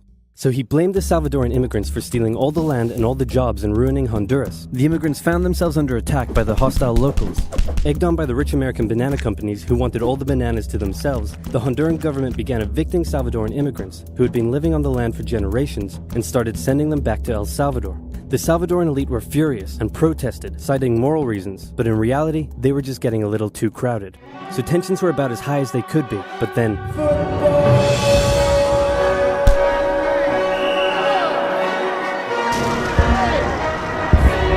It's the 1970 World Cup qualifiers, and both countries finished top of their qualifying table, so it was now time for them to play against each other in a series of matches. The first match took place in Honduras. The night before the game, Hondurans gathered outside the Salvadoran team's hotel, making noise and taunting them. The next day, Honduras defeated the exhausted Salvadorans with a late 90th minute goal. After the match, a young Salvadoran fan, unable to bear her country's defeat, shot herself. Disturbingly, the Salvadoran government glorified the incident and made her into a national hero, and at the next game, fans brought pictures of her to the stadium. Emotions were running high as the next match took place in El Salvador, and this time, the tables were turned. The Hondurans had to endure a sleepless night in their hotel, and the next day, before the match started, instead of the Honduran flag, the Salvadorans raised a dirty rag. So great job at reducing tensions. El Salvador won decisively over the exhausted Hondurans, while spectators battled in the stands. Team Honduras fled home in a bulletproof bus with rocks being thrown at them, and the Honduran coach reportedly told his players that they were lucky they lost. In response to the defeat, Hondurans began terrorizing the Salvadoran settlers even more, in some cases reportedly throwing them off their land and burning down their homes, and the immigrants began fleeing back to El Salvador. The final game in Mexico would decide who went to the World Cup. It was close, but El Salvador came out victorious, knocking Honduras out of the tournament. The atmosphere was riotous, literally, and back in Honduras, attacks on the Salvadoran immigrants further increased. This was too much for El Salvador to bear. With its people under attack and an unmanageable refugee crisis on its hands, El Salvador severed all diplomatic ties with Honduras and declared war. The football war is also known as the 100 Hours War, because that's how long it lasted, making it one of the shortest wars in history. El Salvador started by carrying out air raids on strategic locations within Honduras, including Toncontin International Airport, which prevented the Honduran Air Force from getting into the sky. Then, with their superior army, they began an invasion along 2 major roads, complete with light tanks and infantry. Their advance was rapid, and they were quickly approaching the Honduran capital. Then, the Organization of American States met in a bit of a panic and unanimously agreed that war between El Salvador and Honduras was a bad thing and probably shouldn't continue.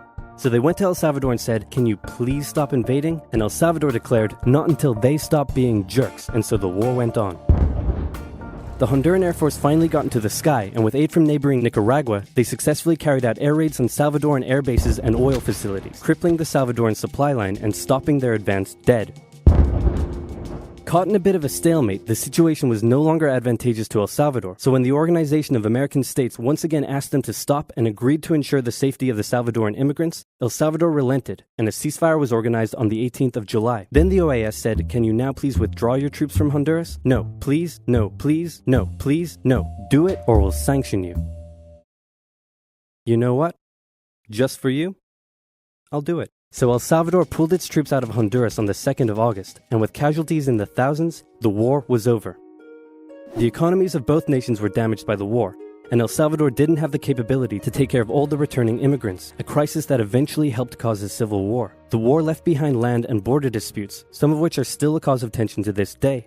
El Salvador went on to play in the World Cup, but lost every match they played and didn't make it past the group stage. So in the end, nobody achieved anything, and there were no winners. Except for this guy.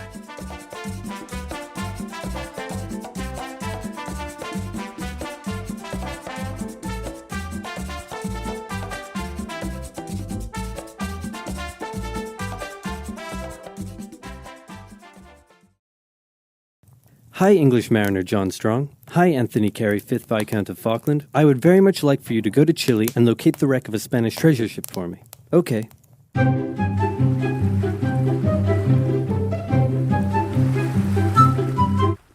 Hey, I found some islands. The English were probably not the first to discover the Falklands, but they were the first to write it down. They found it to be cold, wet, and miserable. Just like home. So they established a colony in 1765, unaware that the French had also discovered the islands and done the same a year earlier. And for a while the two were unaware of each other's existence until presumably there was an awkward moment where they ran into each other.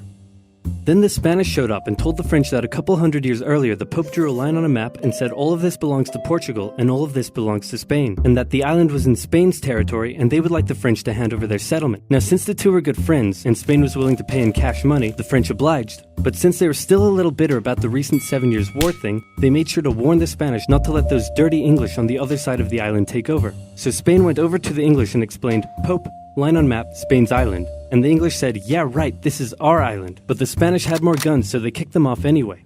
But then England threatened to go to war. So Spain went to their friends in France and said, hey, it looks like stuff is about to go down. You in on this? And the French Minister of War said, yeah, and we'll launch a full-scale invasion of England and party like it's 1066. But then King Louis XV said, 1, you're insane, and 2, you're fired. Sorry Spain, we're not ready for a war right now. So Spain had to give the English their settlement back, saying it's still our island, and the English said no, it's our island. Then some colonists in North America got a bit rowdy, so the English had to leave their settlement to go focus on that, but they left behind a plaque that said this is totally still our island.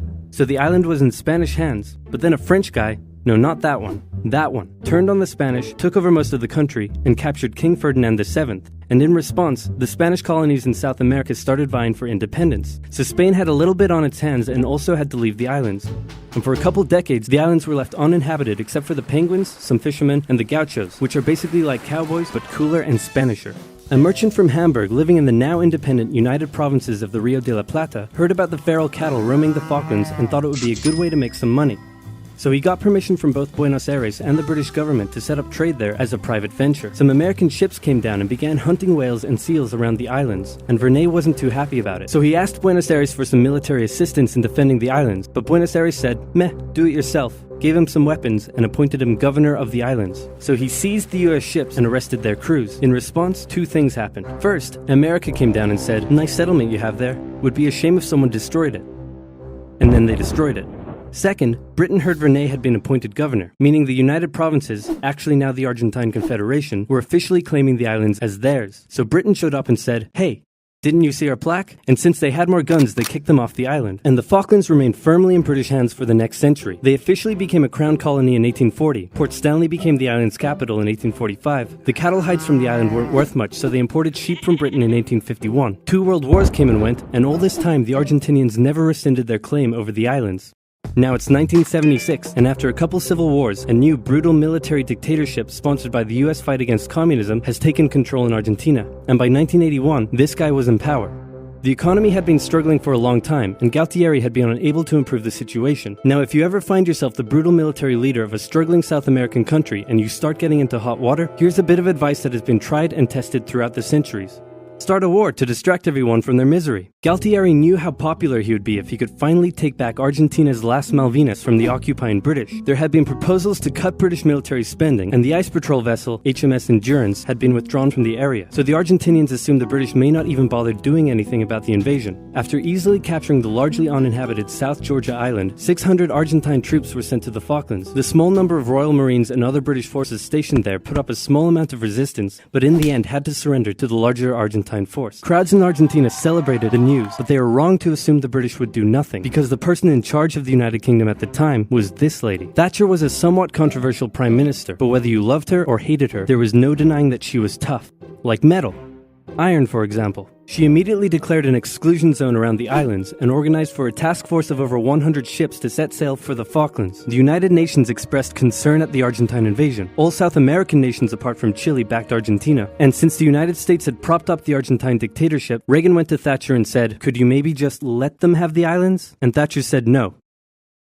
Okay, here, have some weapons. Fighting a war over 8,000 miles from home was a logistical challenge for the British. They requisitioned civilian cruise ships and containers, and they used British-owned Ascension Island as a forward base. By the time they arrived at the Falklands in May, the Argentine forces had had time to entrench themselves. The first task for the British was to gain control of the seas, which they did easily. On the 2nd of May, a British submarine sank an Argentine cruiser. The sinking was controversial, as it occurred outside the British exclusion zone. It was also the largest loss of life in a single incident during the war. And in response, the Argentine Navy withdrew from the islands.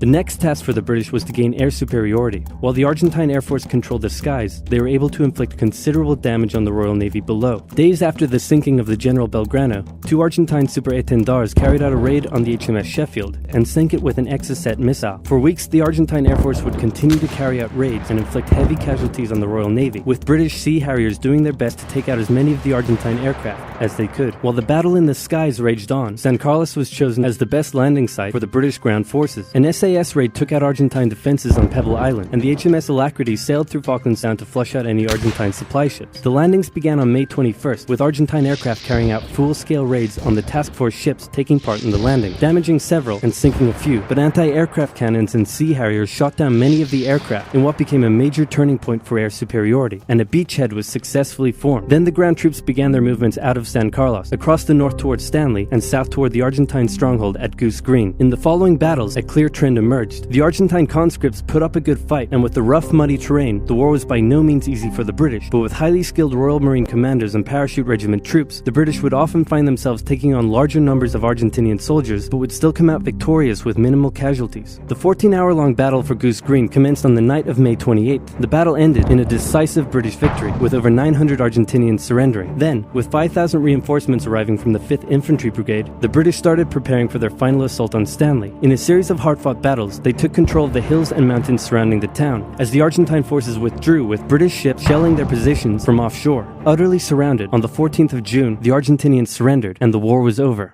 The 2-month-long war claimed hundreds of lives, and left the islands strewn with minefields that still pose a problem to this day. Argentina still claims the islands, but in 2013 a referendum was held, and the islanders voted 99.8% in favor of remaining British. Plus, oil was just found near the islands, so the British probably aren't going to give them up anytime soon.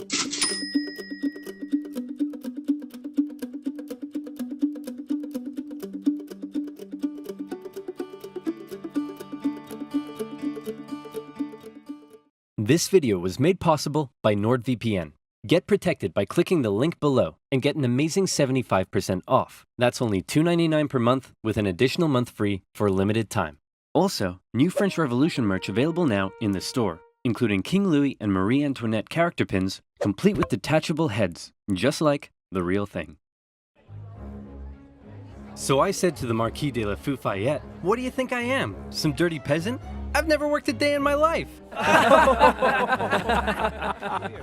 Wow, that Marie Antoinette sure is pretty. Sure is. Wouldn't want to be Prince Louis though. That's going to be a lot of responsibility when he becomes king, especially since France is in financial ruin. Quite. Thank you one and all for attending the royal marriage of my grandson, the future King of France, to the Archduchess of Austria. Now for the very awkward yet historically accurate part of the ceremony, where we all watch them get into bed together.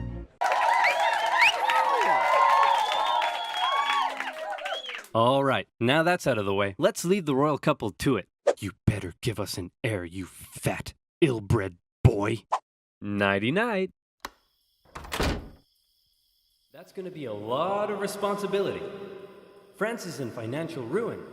You fat, ill-bred boy. Quite. That's gonna be a lot of responsibility. France is in financial ruin. You fat, ill-bred boy. That's gonna be a lot of responsibility.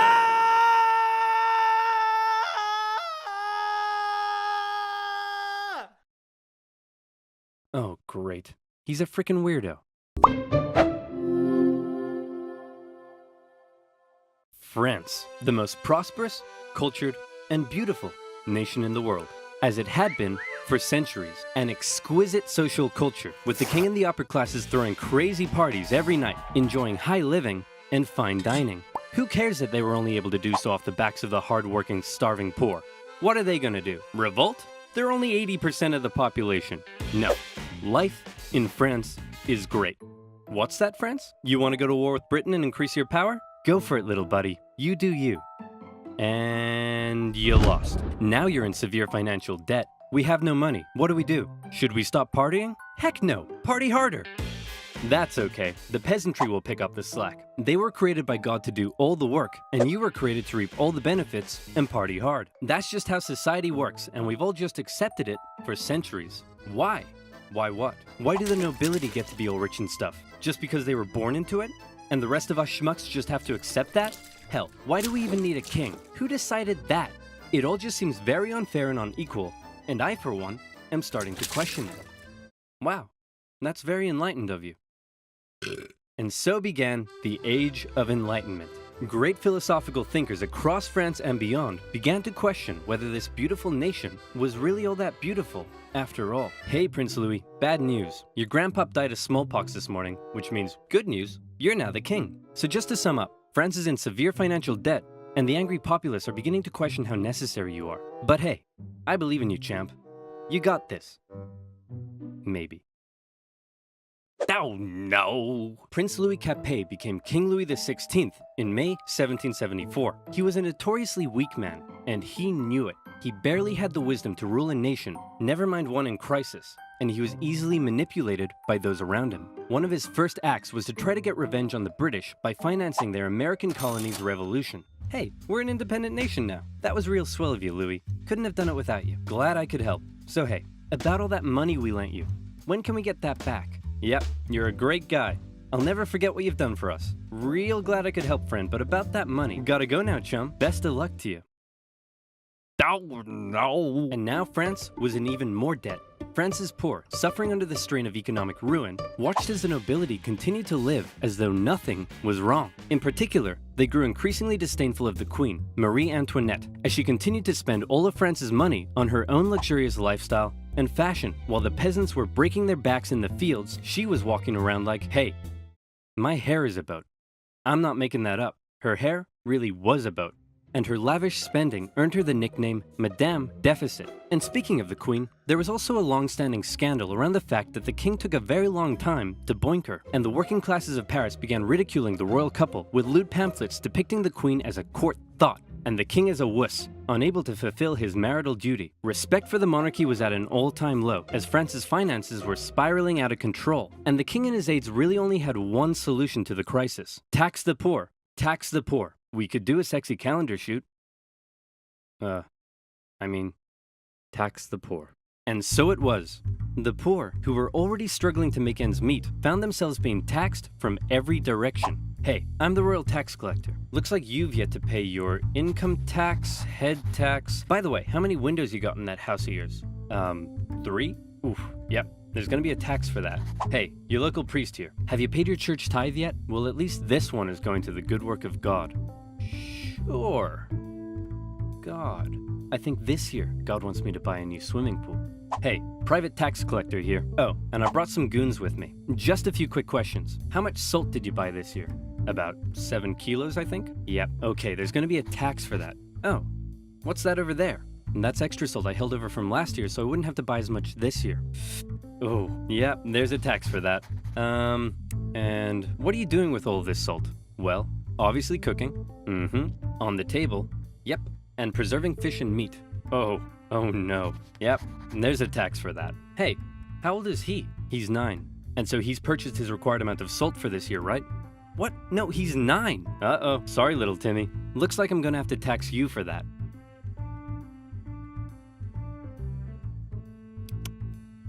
Yep, salty. There's going to be a tax for that. And that's not all. A huge portion of the peasants' harvest had to be given up. And there was also the labor tax, where peasants were required to work a certain number of days for their local lord without pay. Obviously, people weren't too happy with these taxation policies, and the aggressive nature of these private tax farmers sometimes even escalated to violence. In particular though, the people really hated how inconsistent the taxation rules were across the nation, and also the fact that the first two estates often had to pay very little, if any tax at all. And so, the anger continued to grow. France had a population that was just about ready to explode. What could push them over the edge? How about a touch of natural disaster? A series of harsh summers and winters left the peasants' harvests in ruin, meaning they had no food or money, and the cost of bread skyrocketed. Of course, the upper classes had massive stocks of grain and wheat, so they were virtually untouched by this new crisis. But now the poor really were starving, and they began to riot. Women took to the streets, bakeries were raided, and bakers suspected of keeping bread for themselves were sometimes even hanged. Wow, this is really getting out of control. Your Majesty, we need some decisive action. You need to step up and lead us. What will you do? Okay, I've got this. I know. I'll summon the Estates General, and they'll decide what to do. You really are a fat, ill-bred boy. The Estates General was the closest thing France had to a government, apart from the king. It was a purely advisory body, and was rarely summoned. In fact, it hadn't been summoned for 175 years prior to this. But with France in a severe crisis, the king felt the time was right to call on the government to help. The Estates General was made up of representatives from the three estates, that is, the clergy, the nobility, and everybody else. Okay, thanks for coming everyone. The first order of business is regarding the clergy and nobility. You all get brand new Porsches. You get a Porsche, and you get a Porsche, and you get a Porsche. Everybody gets a Porsche. And now into the second order of business. France is completely out of money. Like, it's never been this bad before. Anyone got any ideas? How about we all get Lamborghinis next time? The king decided that in order to make a decision, they had to come up with a voting system. Okay, the clergy. You have a population of 130,000, so you'll get 1 vote. The nobility. You have a population of 350,000, so you'll also get 1 vote. And the third estate. You have a population of 27 million people and make up 98% of the population. Very impressive. You'll get 1 vote. The third estate were obviously pretty unhappy with this system because they kept on finding that this would happen. We propose to raise taxes on the third estate. All in favor? All opposed? 2 to 1. Taxes will be raised on the third estate. We propose a motion that says the first 2 estates are a bunch of poo-poo heads. All in favor? All opposed? 2 to 1. It's official. We are not poo-poo heads. The third estate realized that any attempt at reform would be outvoted by the 2 upper estates, and they thought that was kind of lame. So they decided that since they were 98% of the population, they could go off to form their own government, make their own laws, and take over the running of the country. And so, the National Assembly was born. The third estate was now in control, and there was nothing the king could do to stop. Haha! I've locked you all out of your building. What are you gonna do about it? We'll probably go find a different building that isn't locked. Ow, no! The National Assembly did find another unlocked building, just down the road, an indoor tennis court, where on the 20th of June 1789, they all took the tennis court oath, pledging to continue meeting until the king finally gave in to their demands for more equality and economic reform. This new National Assembly included many of the most educated members of the Third Estate, including 2 young lawyers by the names of Maximilien Robespierre and Georges Danton. Some members of the first 2 estates even joined their cause. Some of these men formed a radical new political party called the Jacobin Club and quickly became leading figures. While many members of the Third Estate simply wanted more equality, a growing number in this Jacobin faction would begin calling for something even crazier, the removal of the king entirely. And this is where fear began to take hold. With such a volatile situation developing, everyone was afraid of something. The king feared his position was under threat, and he called in the military to take position around Paris. The Third Estate heard rumor of the gathering military force, and they feared the king was planning to round them up and arrest them. Maybe he'd even execute them. It also didn't help that the king had just dismissed France's popular finance minister, who had been trying to make reforms himself. It seemed the king was done negotiating. Fear, left unchecked, often boils over into anger, and anger detonates with violence. The angry people of Paris, after centuries of cruel inequality, harsh oppression, even starvation, fearful of having their new movement for reform demolished so soon. decided that it was now or never to take action. Screw reform. They decided they'd do one better. How about revolution? The people of Paris, believing the French military was preparing to attack, decided they should arm themselves. The National Assembly announced the creation of a bourgeois militia, the National Guard, and immediately, many troops from the French military defected over to the revolutionary side. In the early hours of July 14th, 1789, a large crowd stormed and raided the Hôtel des Invalides, a military hospital where they were able to secure a large number of rifles. The bad news was they weren't able to find any gunpowder for their new weapons. The good news was they knew exactly where to get some. A prison fortress and a symbol of royal tyranny towering over Paris, the Bastille. Mid-morning, the crowd gathered around the Bastille and demanded that the man in charge, Governor Delaunay, surrender the prison and hand over the gunpowder. Obviously, Governor Delaunay was like, no way. So he stalled for time by inviting a few members of the crowd in for negotiations. The crowd, still waiting outside, quickly became impatient, and before long, they stormed the fortress, taking on the French troops inside. Your Majesty, we've received word that the people have surrounded the Bastille. Governor Delaunay will hold them off. No need to worry. Actually, Your Majesty, it appears the crowd is now headed away from the Bastille. You see? What did I tell you? Clearly Governor Delaunay has defeated them and has them on the run. No need to worry.